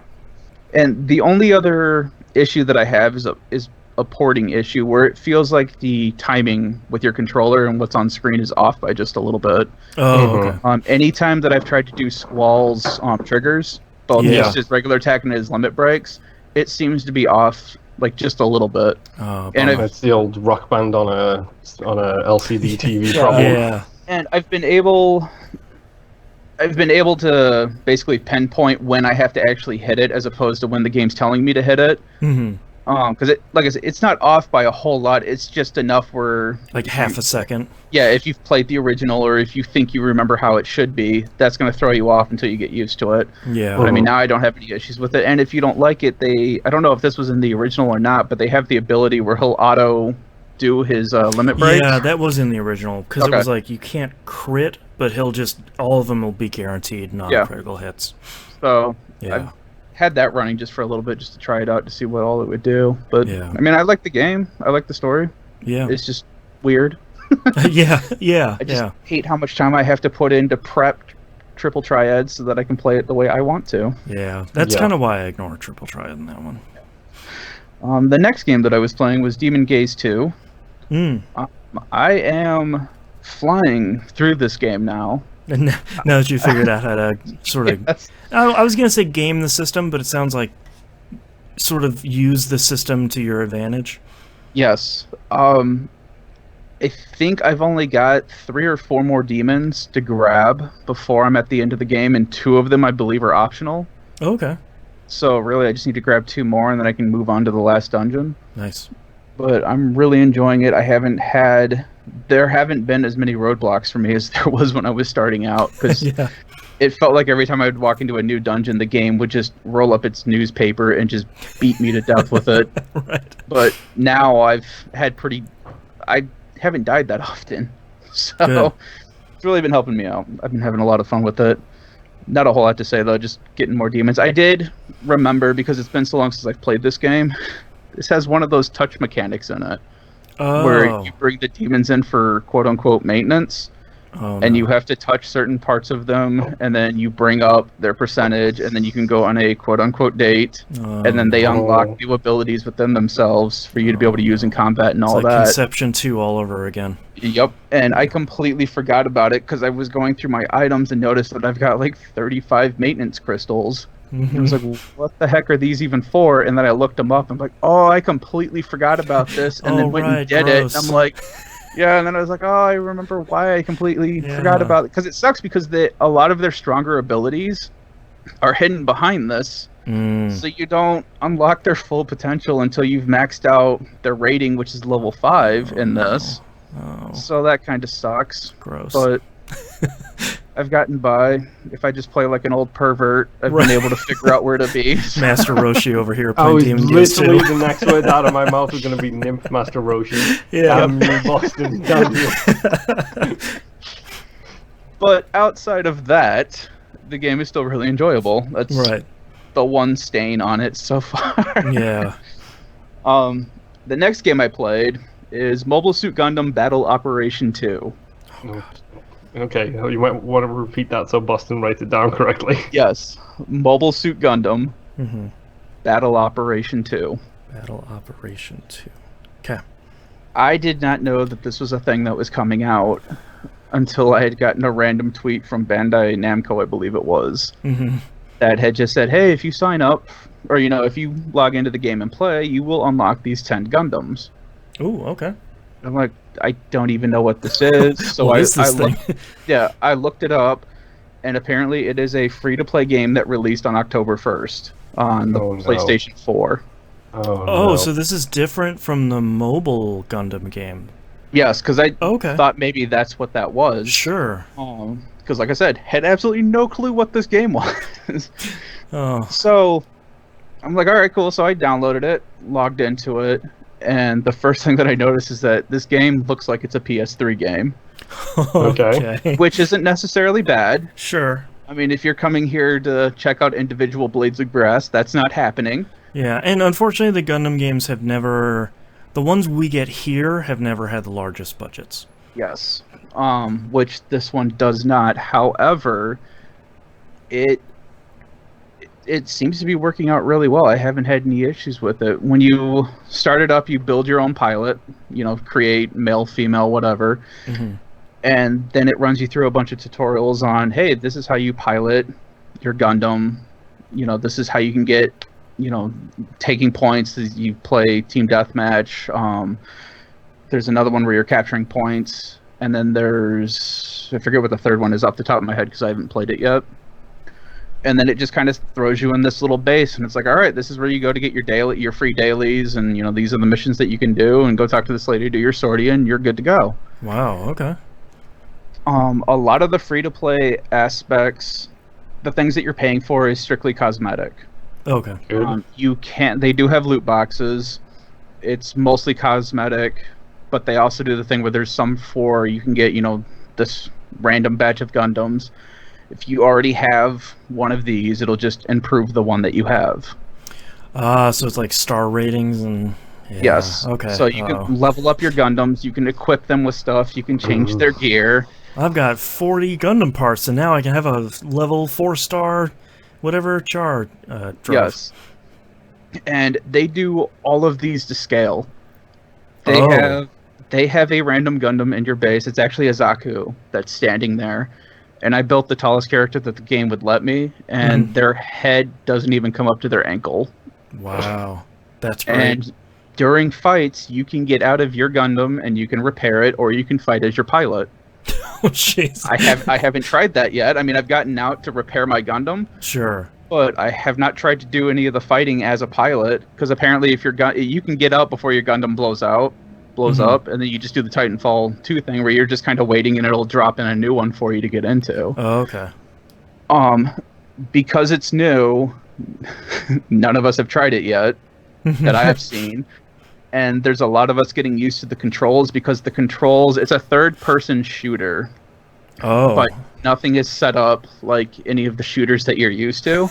Okay. So there's no aiming down sights or anything. You have a reticle to look at, and that's it. And I have done it several times where I've pulled the L2 trigger, and your Gundam will squat down, and if you hold it, it will lay down, and this will give you attack bonuses and defense bonuses and stuff like that. Some real Metal Gear Solid business here. Yeah. And the funny thing is, though, when I have been fighting in sorties, I have noticed other people having problems with the controllers too, because you will see people that will just randomly squat down, and then they're trying to get back up, and then they're rolling on the ground, and then they finally get up. This just makes me think of that first-person shooter on the PC that everybody's bonkers about. I wish I could remember the name of it now. The one Vinny likes to play over at Giant Bomb, where it's got the PUBG engine was built on it, where it's got like the 15 different like stances and like you can Arma? Thank you, Arma. Oh, okay. It just makes me think of that, where it's like dudes doing like little side steps over walls in the middle of a fight. Well, and so everyone's getting used to the controls. I've accidentally you have to change what you have equipped to be able to use it, and there's a moment for it to load everything in, so it's not an automatic, I'm switching from my gun to a sword to whatever. It takes a second to switch out its loadout, just like a real Gundam you would assume would take. It carries its weight in this game, where I was originally playing as the Gundam Cannon, which it has this large cannon strapped to its back. The Megatron. And that thing moves slow. When you boost forward, it'll boost and then it'll stop, and it takes a second for it to be able to stand back up normally so that you can shoot. So everything carries its momentum. There's timing where you can't immediately react, but it's kind of all things that if you've played mech games, you kind of expect that, because you've got this giant, I don't know, several 100-ton thing that's moving. Right. So you're not expecting it to be able to whip around like a person would be able to. Yeah, it's not Zone of the Enders where you're flying through the air. Not yet, because there's also space sorties. Oh. Yes. So there's ground and there's space. I haven't done any of the space ones yet, but from people that I was talking to, a lot of people really like the space stuff. Yeah, that sounds like some good stuff. Yes. So I am currently using the Zaku Kai 2, just because it's a little smaller, it moves a little faster, because I could not get used to how slow the other Gundam was. But this thing moves nicely for me. And I got stuck next to, I can't remember the name of it, but it's basically this giant floating tank that somebody else on my team picked. The Shagod. Pretty much. I mean, yeah, it had like the skirt and everything when it stands up. Oh, wow. I couldn't tell you the name of what this thing was, but this thing took up like a good, like this one area, we were in a downtown area that we were fighting in, so we're weaving in and out between buildings and streets and stuff like that. Cool. This thing would take up an entire street, so I couldn't even shoot around the thing. I had to go around a block to be able to shoot what that thing was shooting. That's cool. So it's a really cool game. I'm gonna play more of it. Yeah. Because secretly, I'm kind of that guy who really likes Gundam but doesn't know a whole lot about it. Right. Yeah. All the flashy lights and big mechs, and I'm like, ooh, that's pretty. And then, Yeah. Boy, do we have a Sherpa for you. His name is Musum. Yeah. So I will keep playing it to try it out. There's a lot of things that they're going to be adding to it, because I guess this has been out in Japan for a while now, and it's just now coming over to America. So I guess there's a bunch of events and stuff that they're planning on pushing out for everyone to do. But so far, I mean, even the loot boxes and the things that you would buy in the game, it doesn't feel dirty. It's just extra stuff that you could use. Yeah, just random stuff. Yeah, but I mean, you even earn currency in the game where you could eventually buy the things that you could spend real money on. Oh, okay. So if you really want that pumpkin helmet, you can get it. Don't we all? Yes. The next game that I had played was Tower of Time. This is a game that's in beta through Xbox Insider that I randomly signed up for this past week because I figured, why not? I don't play enough on my Xbox to begin with. This game is basically a Baldur's Gate / Divinity Original Souls type game. Oh. It is in beta, so there's a lot going on with it. Sure. So I have a list of things to report back and all that fun stuff, 'cause I have to do all the surveys and stuff like that. Oh, yeah. But I am really liking this game. Right now I'm controlling 2 characters, and I'm running through the maps. Camera is above, like Diablo style, like original Sun style. Where the style. Yes. But unlike Divinity and Baldur's Gate and Neverwinter Nights, you're not fighting everything on that screen. When you see an enemy, you run into it. You get this window that pops up that lets you know, hey, this is what that enemy is. This is the damage it can do. This is how much health it has. This is the resistance that it has. And you can choose to either fight it, you can change out your party, or you can withdraw. Oh, okay. Interesting. So you don't even have to fight it if you don't feel like you're prepared for it. Wow, okay. If you choose to fight it, it will bring you into a separate arena screen. And basically you're on one side of the map, and there's 2 different cave openings, kind of. And they can come through either one of those caves, and you're fighting basically waves of these monsters. Oh, wow. And it'll say up top, hey, you have to fight like 13 things or whatever, defeat 13 things to be able to win this fight. And it's really cool. They do a lot of line of sight stuff, which a lot of games don't do anymore of this style. Yeah. The one, you get a fighter and an archer who you can double equip with crossbows. So you've got your long range and your close range. I don't have anybody for magic yet. But the close range fighter has an ability where he can bring up parts of the earth, so you can basically make a barricade and break line of sight. So that way the magic users can't attack you. They have to work their way around it, and you can even do it where you can basically make the ground around them raise up, so you've basically imprisoned them for a certain amount of time. That's cool. Yeah. So this game is really cool. They've got a lot... I mean, I'm assuming they've done a lot more work since this beta's come out. They just haven't given it to the rest of us. But there's a lot of things that they have to work on, like during the tutorial screens. They'll have the values in there from the coding that says, hey, when referencing this should be L1. Or use the L1 sprite kind of thing. Right. So this is, super early access. Yeah. But from what I'm seeing, it's really cool. I had never heard of it before. I had picked it just because it was either that or Minecraft or PUBG. Mm-hmm. I was like, I'd rather play this game that I know nothing about. Let me tell you about the glory of Minecraft. Yeah. I know, because I play with my daughter a lot still on the 360. Yeah. But yeah, so I've got a ton of notes that I got to turn in for that for Insider. But if you're in the Insider, check it out. It's called Tower of Time. It looks cool. I just watched a trailer of it. It very much looks like a classic, old school isometric RPG. That looks neat. And since the whole Baldur's Gate collection's coming out later on this year. Yeah. Yeah. Yeah, there you go. Get you prepped. So, next game I played after that was Control. Okay. Okay. I did complete the anchor. Okay. That was interesting. I was doing fine until it randomly decided to start throwing different things, enemies at me at once. Yep. That sucked real fast. Yeah.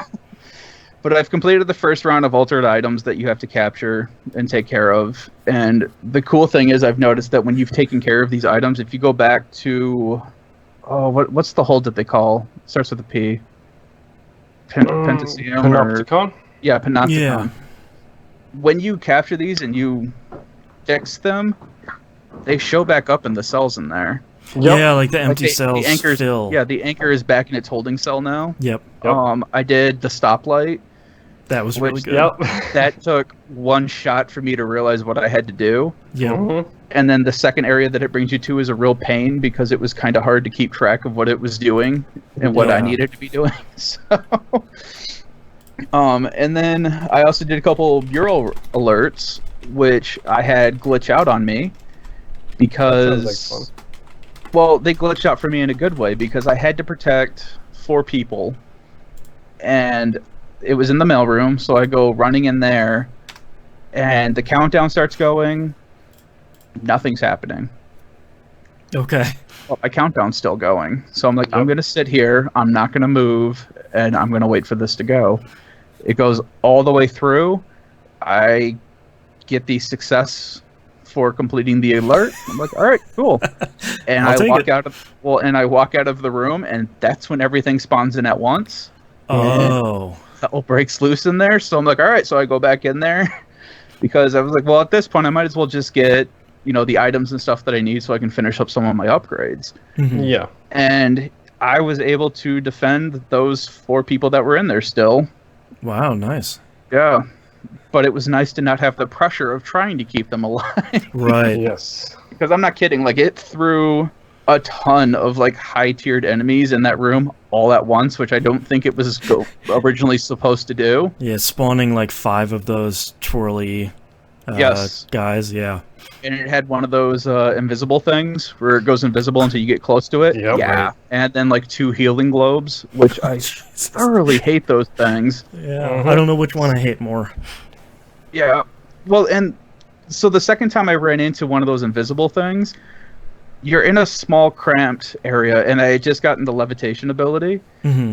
And all of a sudden, I figured something was going to happen because it was a wide enough area that it's all right, something could be in here.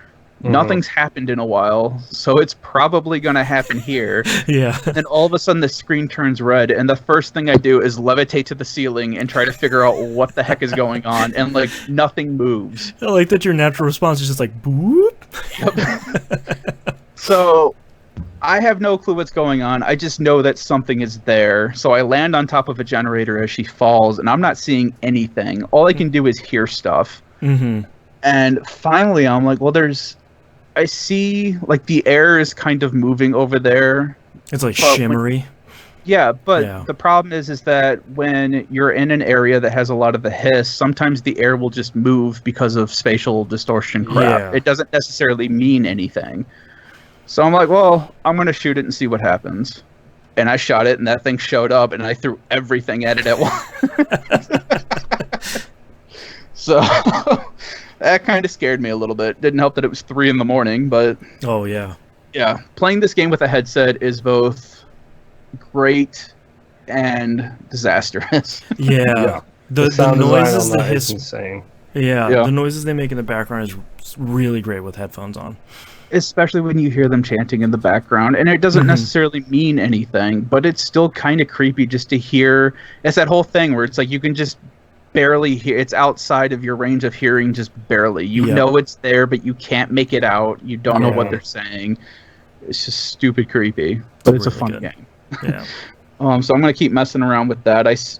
I started doing the second round of altered items that I have to get. Oh, right. Yep. Yeah, but the map is kind of a pain to navigate sometimes, and I'm getting real bad frame rates sometimes, especially coming from the pause menu. Yep. Where it's it takes a couple seconds for it to catch up. Yep. But yeah, the game is really fun. Yeah. I just hope they fix it so that it gets better. I feel like they're still working on it, but it must be a larger issue than... Like, they put out a patch really quickly after the game came out to, like, fix the map loading issue and other issues like that, but the next one's sort of taking a little bit. I am just hoping that they fix it before the DLC comes out. Yeah. Because I would hate for the game not to do well with everyone picking stuff up and then getting crapped on because, well, the controls aren't working right and the game constantly freezes. And because they are issues, but it's still a great game. Yeah. The next game that I played, technically I didn't play it, but my son did, is Final Fantasy VII. Because I have that on remaster as well. And I was helping him do the Dawn cross-dressing section. Okay. Because I just happened to walk in. I've got my regular PS4 in my bedroom so that my wife could watch Hulu and stuff like that. And my son will go in there to play Rocket League and whatever. And he wanted to play I Am Setsuna. And I told him, no, not right now, because you're not really aware of what you have to do in that game. Yeah. So let's start you with a bigger game. Right. Let's start you in Midgar. Yeah. So he's gotten pretty far and he's doing pretty good on his own. I had walked in where he just started to pick up the items for what he needed to be the crossdresser. And I walked in and he tells me that he has his ticket to get medicine, but he doesn't know what it's for or what he needs to do with. And I looked at the screen and I just told him, get the digestive medicine. Right. He's like, that's the why? one you need. Yeah. He's like, why? Because there's a person in a bar in the bathroom that you need to give that to so that you get an item. And he didn't believe me. Yeah. And then he goes and does it. And he's like, how do you know that? And I'm like, because in my youth, I played this game way too much. Yeah, I've lived in Midgar. Yeah, so I walked him through. I laid down to take a nap, and I was walking him through everything he needed to do, and he got the trophy for being picked by the Dawn. Nice. And he's still looking at me and says, how do you remember all this stuff? When you have a lot of free time, like you do, you will remember this stuff. Yep. So it's gonna be in your brain forever for some reason. Yeah. Yep. So he went through. He got through the sewers. He beat the sewer boss there. And I think he just got to the point where they blew up the pillar in Sector 7, and he's in Sector 6 now. Okay. So he's moving along. Progress. Yeah. He mentioned he may actually be further than that because he started talking about how he saw a red-looking cat. Oh, okay. So he may actually already be in the Shenra building because, like I said, I fell asleep. Yeah. So he may have already grabbed Red 13. I'm not sure.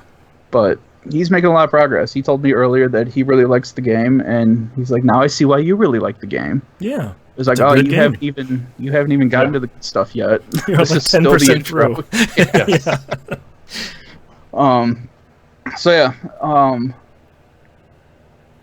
After that, I started playing Destiny 2. Yeah. But I didn't really get very far. This was mostly I have it loaded up on my Xbox One and my PS4. PS4 was my main console for playing it, so I did the transfer and all that. That went fairly smooth. It's super easy to set up. It's like, log in all my stuff. Cool, now it works. But then I started playing on the Xbox One, and my Titan had a lot of his stuff, but not all of his things that I had for him. And then I loaded up my Hunter, and then promptly sent Boston a message saying, hey, is this the point where I get angry that I don't have any of my things, or is this what's supposed to be happening? Yeah. Which he informed me that, you don't want any of that crap anyway. Yeah, because they raised everyone to 750, and, like, they changed loot, so, like, every blue you get is going to be 3 or 4 levels above where you are, so it's like, that stuff doesn't matter anymore. Yeah.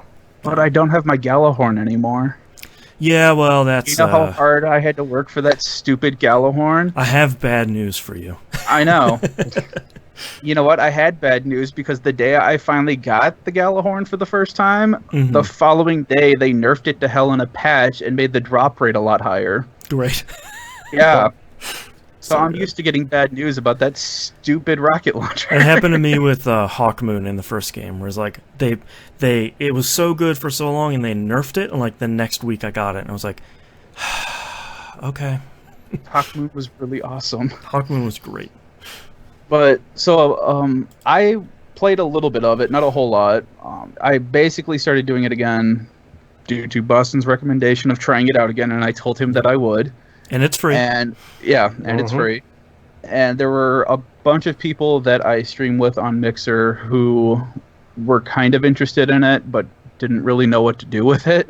Mm-hmm. So I was like, well, I'll jump in with you guys because I don't remember what's happening now. Right. And Destiny definitely doesn't tell you.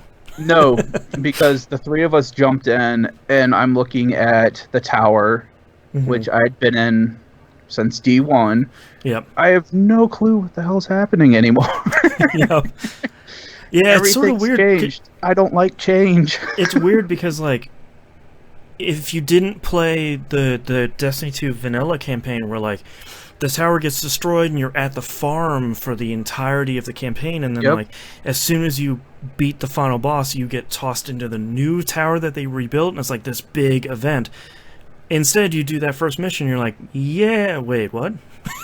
Yep. Yeah.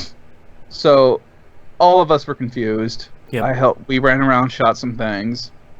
And I was like, all right, I'm done for the night just because I was tired, but also I had no clue what we were supposed to be doing. Yeah, if you want to replay those old campaigns, Amanda Holiday, the shipwright in the tower, will give you the beginning missions of those campaigns.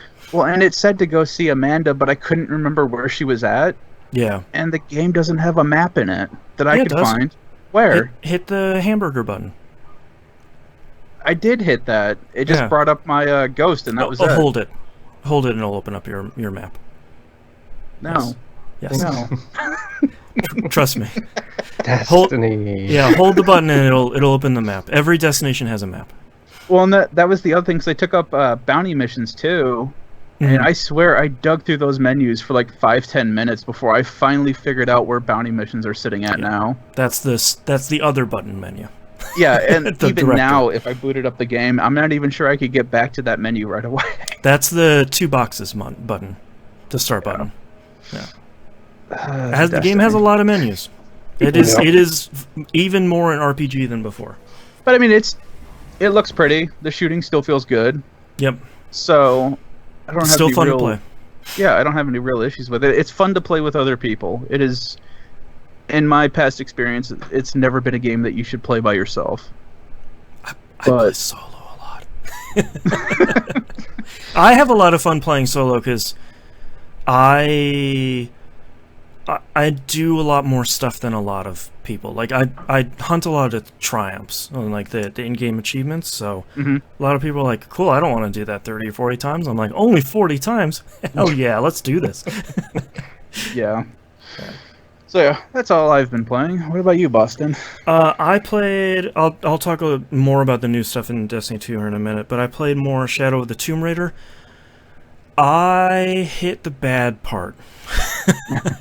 I've really been enjoying this game up until this point, but I ran into the part where you go into this, lost temple to the ages. It's been hidden for centuries, and there's like a pack of like feral painted people in there. Number one, that sucks. Number two, as opposed to most of the military people you've been fighting before, these guys are just going to rush you. So using the bow and arrow that you are heavily encouraged to use doesn't really work anymore. Thankfully, very quickly, they just give you a shotgun. So that works pretty well.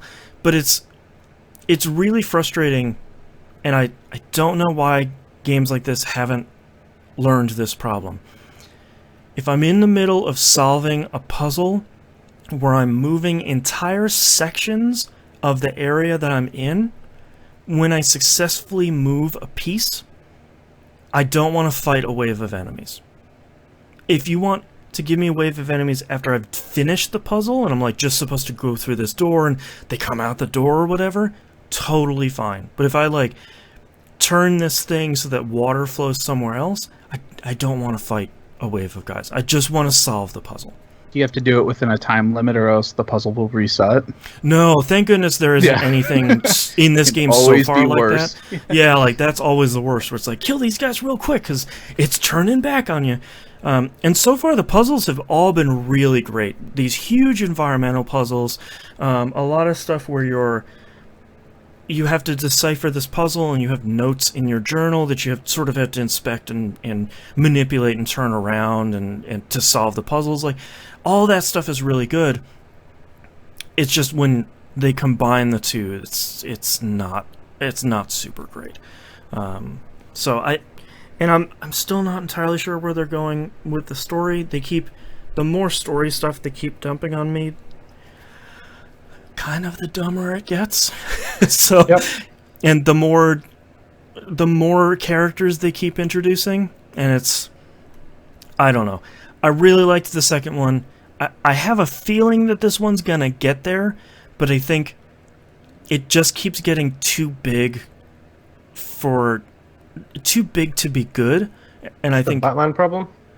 Yeah, like Arkham Knight is sort of like, all right, let's 400 icons. You just started 10 minutes ago. It's sort of like I feel like I'm getting ready to be done with this game. I looked at a walkthrough and I'm like halfway through. It's like, yep. Oh god, okay. Like I didn't want like a 30-hour Tomb Raider game. I wanted like a 20-hour Tomb Raider game with all the side missions and stuff. So yep, grown-up problems. That's when you start skipping things. It's like, I just want story. I don't care about the rest of this crap. I've been doing that for a while too, unfortunately. Yeah. And it's not even really grown-up things. It's just like, it's almost too much of a good thing. Where it's like, compared to Gears 5, where that had enough content and all the content throughout it was really great.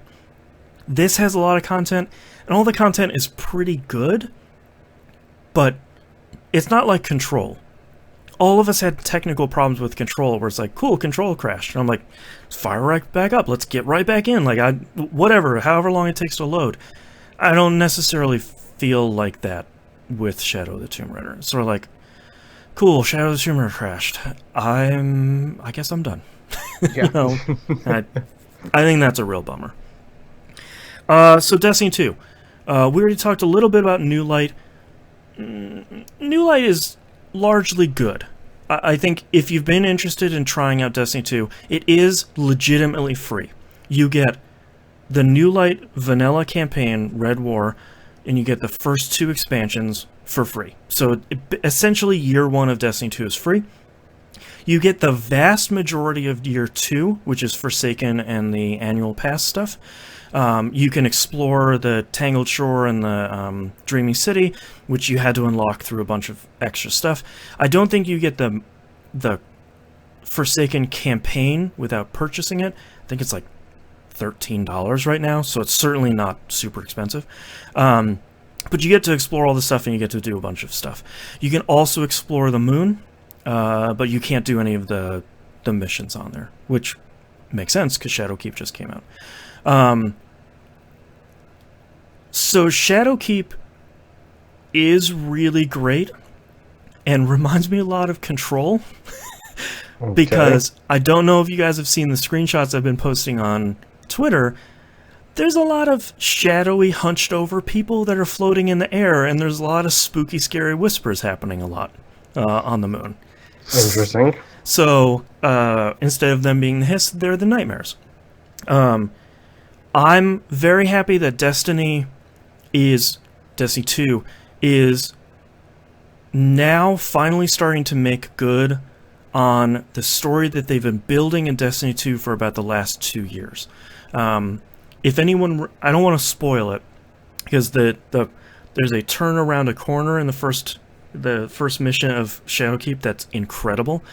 But if you remember the ending of Destiny 2, where the Traveler wakes up and all that like big light burst goes throughout the universe, the very last thing that shows up, the thing that wakes up, that is the featured enemy in Shadowkeep, finally.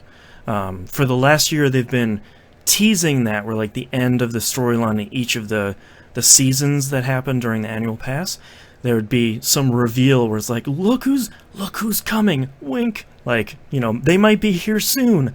So it's nice to see that they're finally making good on that, because for the last year, Destiny fans myself included, have been asking, please push the storyline forward. Like, we feel like we've been in this holding pattern since Destiny 2 finished.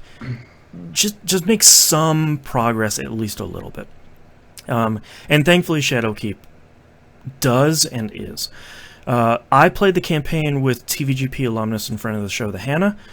We went through that. They have changed the format of the campaign in ways that I think is really interesting. In the other campaigns, it was very much, you have an introduction mission, there's a mission on your map, go start it, you finish that, there's another mission on your map. The whole crux of this campaign, as it stands so far, was go build this set of gear so that you can go to this place to do a mission. So you can kind of tackle most of that as you want. There are light level requirements, but a lot of them are pretty low because everyone starts at 750, so a lot of them are like maximum of like 810, stuff like that. So stuff you're going to reach as you get through.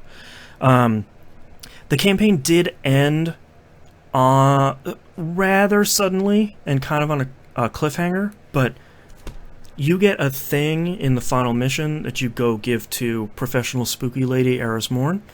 And when the campaign came out, she was basically like, cool, thanks for giving me this useless spooky thing. I guess I'll take a look at it. That led into, oh, this thing showed us how to open the raid. Someone finished the raid. Now she's starting to decrypt it through week over week. Also, when the raid launched, the new Vex offensive mode unlocked on the moon. And this mode is really, really cool. It's basically a wave-based sort of capture mode where you're in the Black Garden from the end of Destiny 1, and you're fighting back the Vex that are pushing through the Black Garden to try and take over the moon. And it ends with this really cool big boss fight. Thankfully, they've learned from the last couple expansions, gear drops are very, very plentiful. So if you want the right armor for the new Armor 2.0 system, you can pretty easily farm that stuff. If you want weapons, they're going to drop like candy if you do that mode, so you can get the weapons that you really want that has the stats that you really want. Unfortunately about the core Destiny 2, there's kind of not a lot to talk about yet, because Bungie is really changing how Destiny 2 works, where the storyline and all the stuff unfolds over a season. So what they're doing now is, like, Vex Offensive started yesterday when the raid launched, and it ends at the end of the season. And that mode is being removed from the game. Yeah. Thankfully, the loot still stays, so the armor and the weapons, you still get those different ways, but that mode is going to up and leave because they're saying, we can't just infinitely add modes to the game and support all of them. That's an untenable situation for any studio. Yeah. So it'll be interesting to see how they do that as time goes on, because it's going to get harder, it's going to get bigger, there's going to be more stuff to do in it. And alongside that, they introduced their first battle pass, which they call like season ranks, but it's a battle pass. I think we've all seen the UI of it, and hey, it's the exact same thing. Yeah. I'm ranked 23 already. That's out of 100, but after 100, it still keeps going. I want to say that's because I've played a lot, but I haven't really. The thing that they do that's really interesting is you have your free path where you get like the season's exotic weapon at rank 35, and every couple of ranks they dole out something. The premium path, what I didn't realize, the very first rank gives you the entire set of seasonal armor, the exotic weapon, Ariana's Vow. It's a basically a hand cannon with a sniper rifle scope on it, which is okay. It's so strong. and they give you a 20% XP boost. And then every like 5 or 7 levels on the premium pass, they give you like 2% more XP boost that adds on top of that 20%. So by the time I'm here already, I'm at like a 30% XP boost. So I'm kind of flying through the levels. They want you to get through the first 7 levels really fast because that gives you the seasonal artifact, which unlocks a bunch of mods you need to do for have a bunch of new enemy types that require mods to like break their shield or stop them from rushing you or stuff like that. Haven't done a ton of that, and that's super inside baseball, so I don't want to break it down here because I don't want to take 2 more hours to talk about Destiny 2. But so far, if you buy Shadowkeep, you get the season pass for this season, the Season of Undying. So you'll get all that for the $35. But so far, it feels pretty good. They're giving you, every couple of ranks, you just get a giant pack of destination materials. It's like, here's 50 of every destination material. Go crazy. Here's upgrade materials. Here's 20 enhancement cores for upgrading your gear. So far, it feels really easy to progress ranks, and each one of the rewards feels pretty good. So far, everything feels really great. They haven't radically changed Destiny 2, which I think is really great for people like me that really enjoy it. And I think if you have played Destiny 2 recently, like if you've played it during Forsaken, and it still didn't grab you, New Light and Shadowkeep probably aren't going to do it. But if you played during vanilla Destiny 2, when things were really bad, I'd recommend downloading New Light and giving it a shot, because Destiny 2 is probably in the best place it's ever been in, and it seems like it's going to just keep growing into better stuff. So, I don't know. Destiny 2 is still really great, and Shadowkeep pushes that forward a little bit. And I hope this season is successful, because if it is, I think the rest of the seasons, the next 3 seasons for this year, I think are all going to be really good. But that's all I've been playing this week. So let's take a break. Yep. All right. Oh god, it's 2 hours already. Yep. Yeah, I got used to that real quick. Okay. I'll be here to talk with chat. How's everyone doing in chat? We're going to check the news stories here. We got a bunch here. And then we'll fly through the second segment because it's hot here. News story about Need for Speed Heat, which I have forgotten about.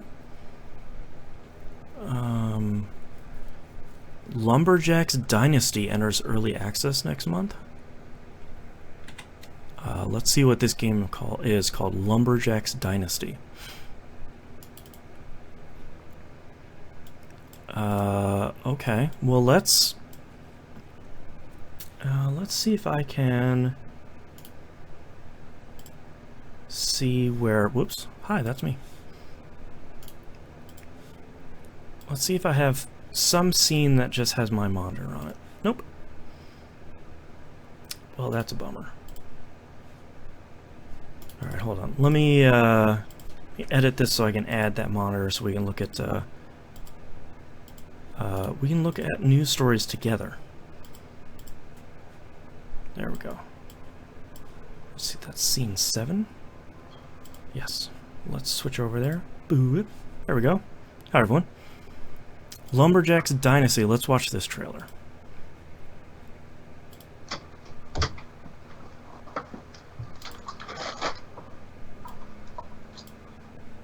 I gotta play it. What do you got going on? Oh, we're watching a trailer for Lumberjack's Dynasty. I'm sincerely hoping surrounded by trees and the best of nature has to offer. Because I make my living as a lumberjack. It's not an easy life. It's a fulfilling one. So bad. I do have a mill and heavy plant machinery to assist in my labor. Although sometimes my family has to help. You're tired of working your 9-to-5 job. You want to feel like a real man. That's pretty close to the voiceover that's happening right now, yeah. I was say I can't even My hear it mill right now. has the biggest saws to chop the trees into manageable lengths, which have to be stacked and loaded onto lorries ready for sales. We only select the best timber, as this forest is a precious commodity. I don't even know what that was. This is... I'm sincerely hoping that this is gonna be like Lumberjack Simulator 2020, because that would be really great. Switching over to a normal thing here. Oh man! All right, let's see what else we have here. Yeah, Neocab. I still need to play that. A dramatic reading of the names of 400 guns from Destiny 2. I want to watch that. What else do we have? Indivisible, that's coming out next week. Review Code Vein. Is the game that T-Bomb Rocks is totally addicted to right now. I've watched a lot of people play it, and I kind of do want to play it as well. It seems really neat.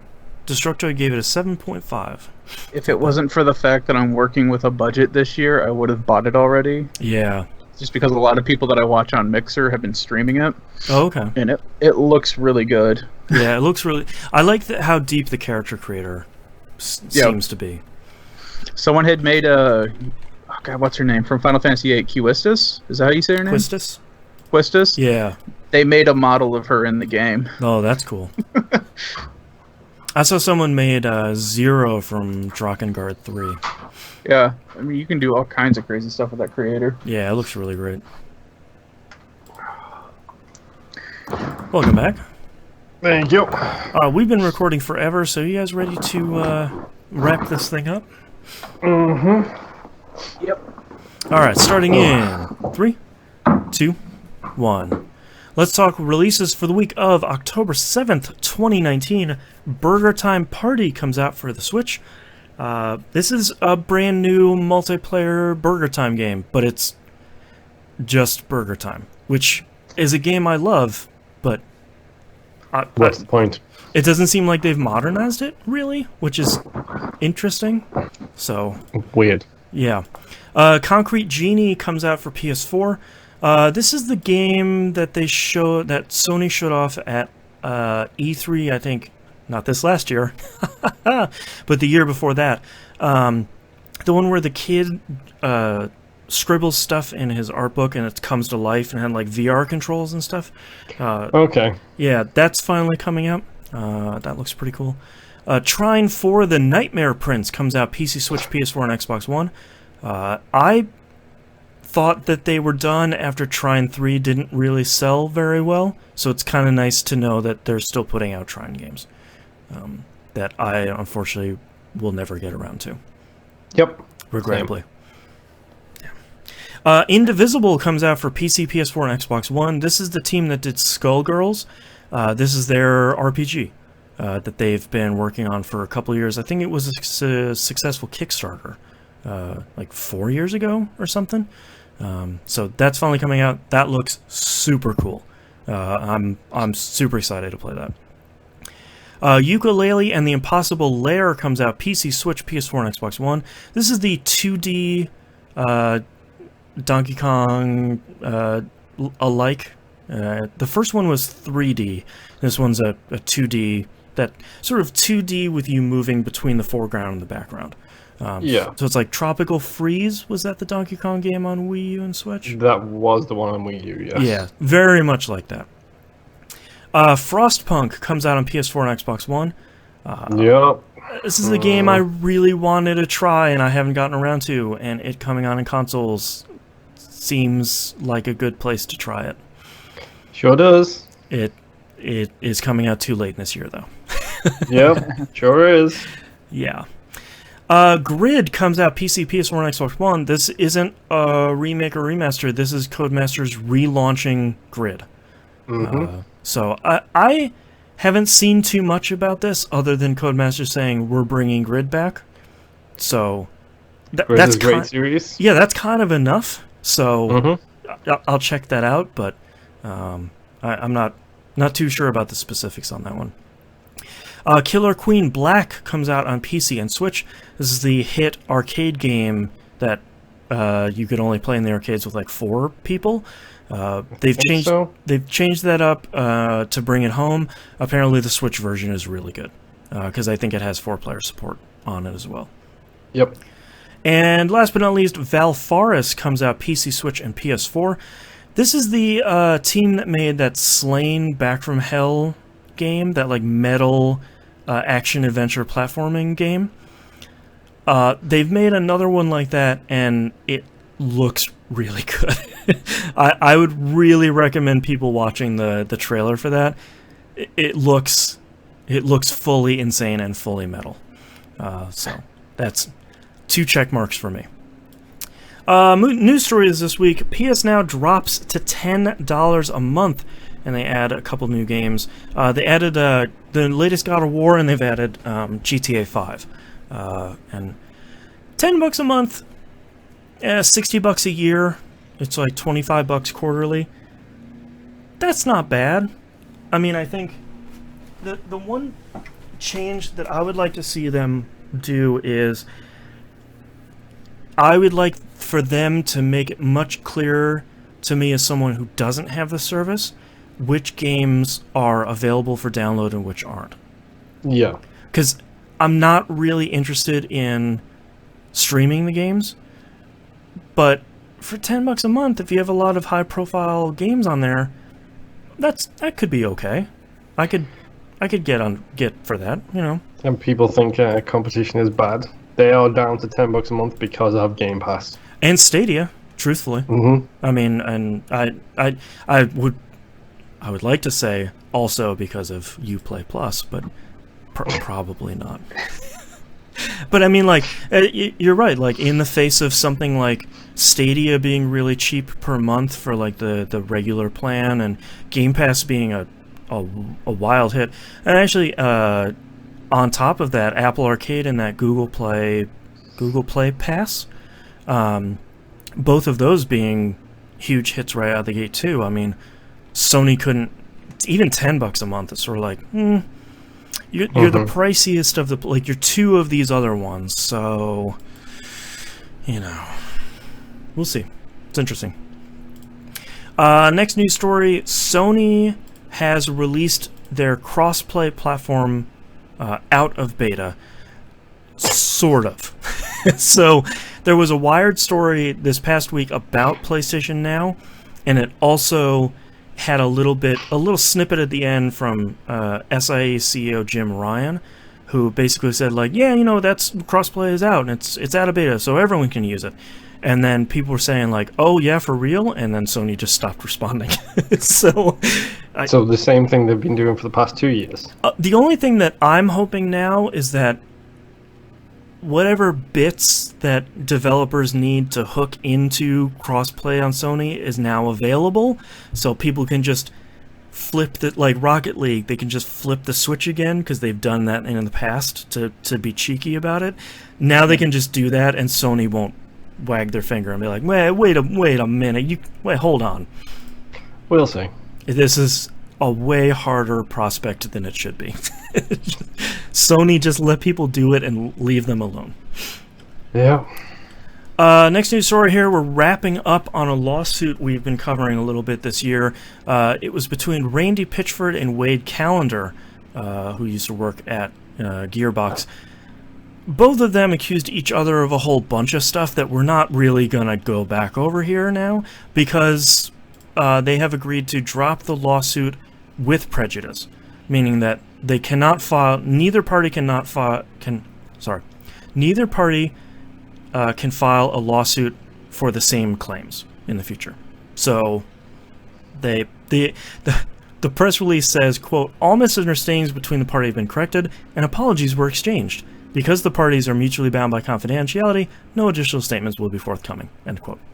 So okay, so it's a poop flinging competition that everybody just got covered in poop. Yeah, and they just said, I'm sort of done with that. So, putting that one to bed with a whimper, I guess. And last news story here, Rocket League has finally released their replacement for loot boxes. Over the last couple of months, they've been saying, all right, we're getting rid of loot boxes. Number one, probably because people don't really like them. and number two, European legislation pressure. Yup. So they've replaced that with a system they call blueprints. Essentially what happens is a blueprint will drop at the end of a match, but to build the thing that blueprint lays out, you have to pay real money. The difference being, loot box, you're just going to pick something out of the grab bag. It's taking the random out of the purchase Exactly. of cosmetic items. Yeah, this one says, you're going to get a rainbow trail. Do you want to unlock that for $3? And you can say, no, I don't really want that. Or say, hell yeah, I want rainbows. And then it charges you or whatever. Since both of you guys play Rocket League, how do you feel about this change? Honestly, I don't mind, because you get so much free cosmetic stuff in that game anyway that, like, literally it's like, I've never cared about anything you get out of the loot boxes there. I mean, Yeah. Generally speaking, they can look really, really cool, but I don't have time to look at my own car while I'm trying to think of what to do, so... Right. You just like, flip it in the whatever. air. Yeah, I mean, I've got like 5 or 6 loot boxes that I'm not going to buy keys for anyway. Right. My son is super excited about the blueprints, just because of what he's read that they will potentially do. Sure. He seems to like that a lot better. Plus, Yeah. I'm not letting him buy keys for loot boxes, so that's why he likes it. Right, yeah. I'm like, maybe he can now make his case where it's like, Dad, look, this is Batman. Like, for $5, I can be Batman. Nope. Yeah. Sorry, bud. All right, let's move on to our question this week from T-Bomb Rocks in Discord. Says, I heard this question on another podcast, but thought it was good. What game or games have made invisible walls make sense the most in a game world? Oh boy. Sunset Bionic Commando. What was it? Bionic Commando? What did they do? Oh, wasn't there like that poison mist? Yep. Yeah. Everywhere. Yeah. Everywhere. For me, Sunset Overdrive did that in a really weird way, where like the quarantine zone, like the walls of the quarantine zone did damage to you. There was that mission early on where you try and fly over the quarantine walls, but you find they're too high. I thought that was pretty clever. I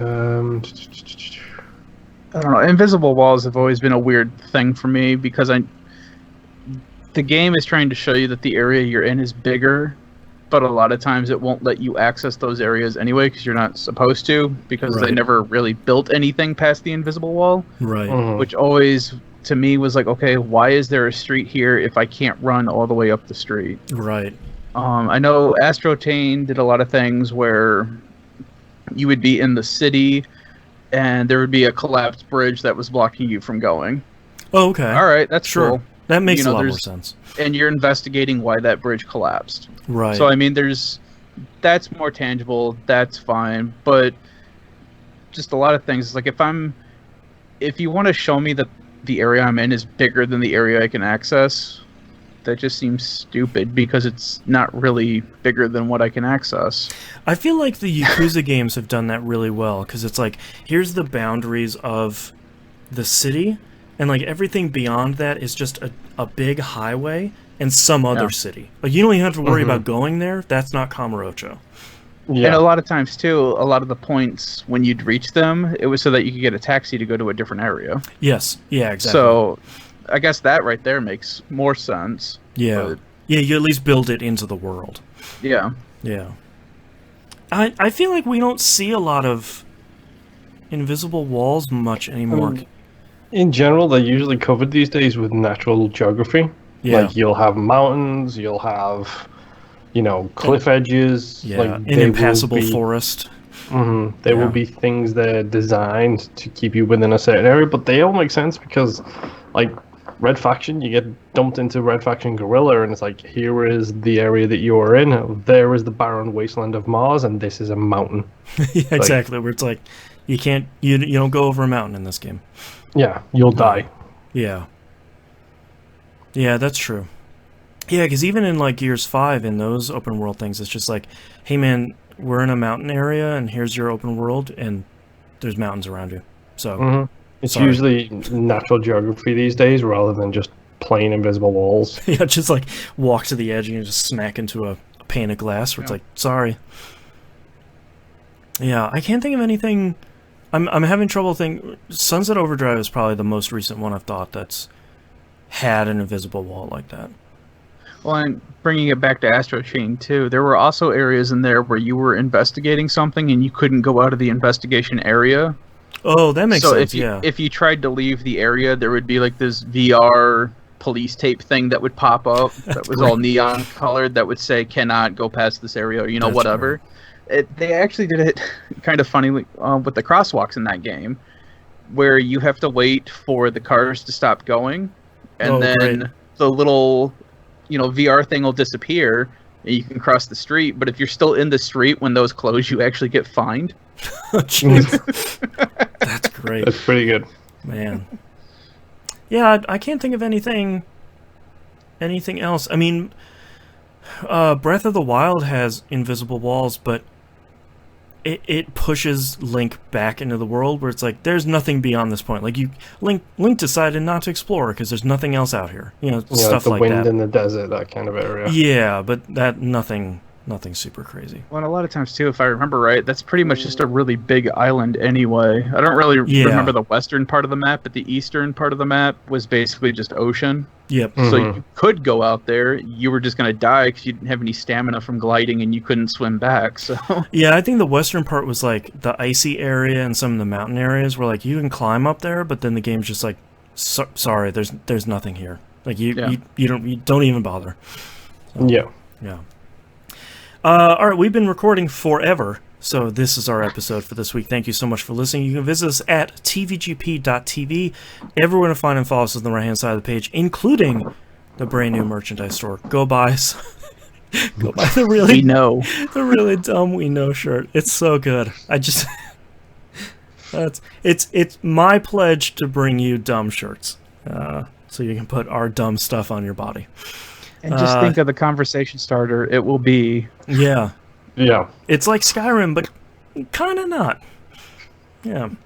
Patreon.com/E1M on the ones or numbers get all the cool behind the scenes and early access stuff. We have a really good Outcast for this week. If you haven't signed up for Patreon, now would be the time. $5 a month plan is the recommended one.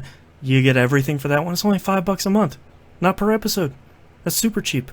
It's like a $1 and change per episode, depending on how long the month is. Unlike each one of these months have been like 5 weeks. It's crazy. Yeah. $1 a week. You can afford that. That's great.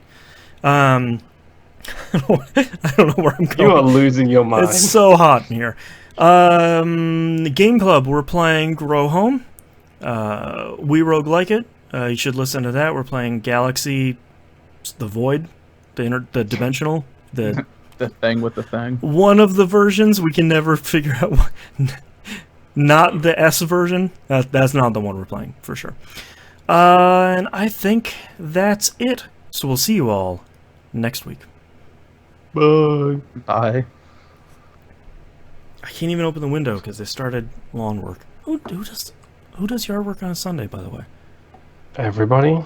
But this is a company. It's not the homeowners. Oh. Come out during a week, man. Anyway, Nimp, what titles do you have for me? All right. I have the Nuketown Problem. Mm-hmm. There's a charge rifle out there.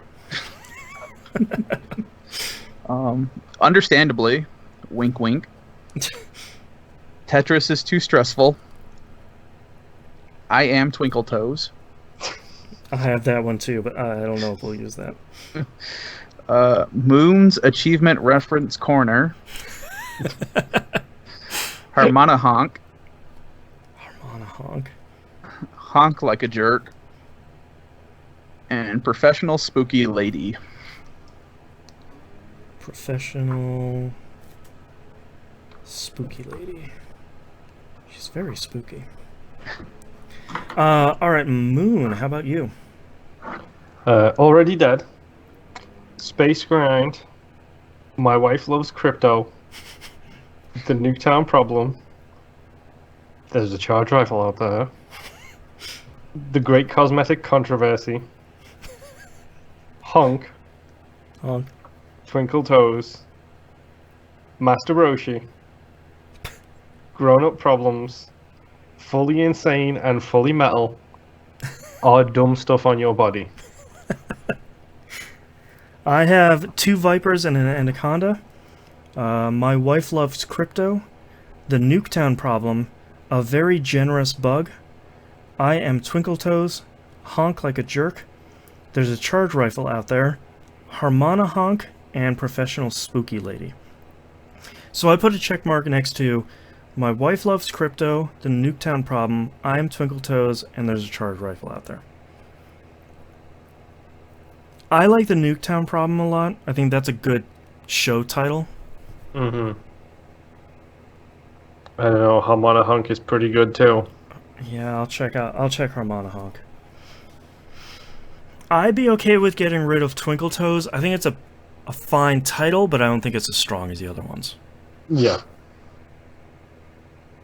I think same thing with there's a charge rifle out there. I think it's good, but I think it's a little too long. Too long, yeah. So we're down to Nuketown problem and Harmona honk. And my wife loves crypto. My wife was.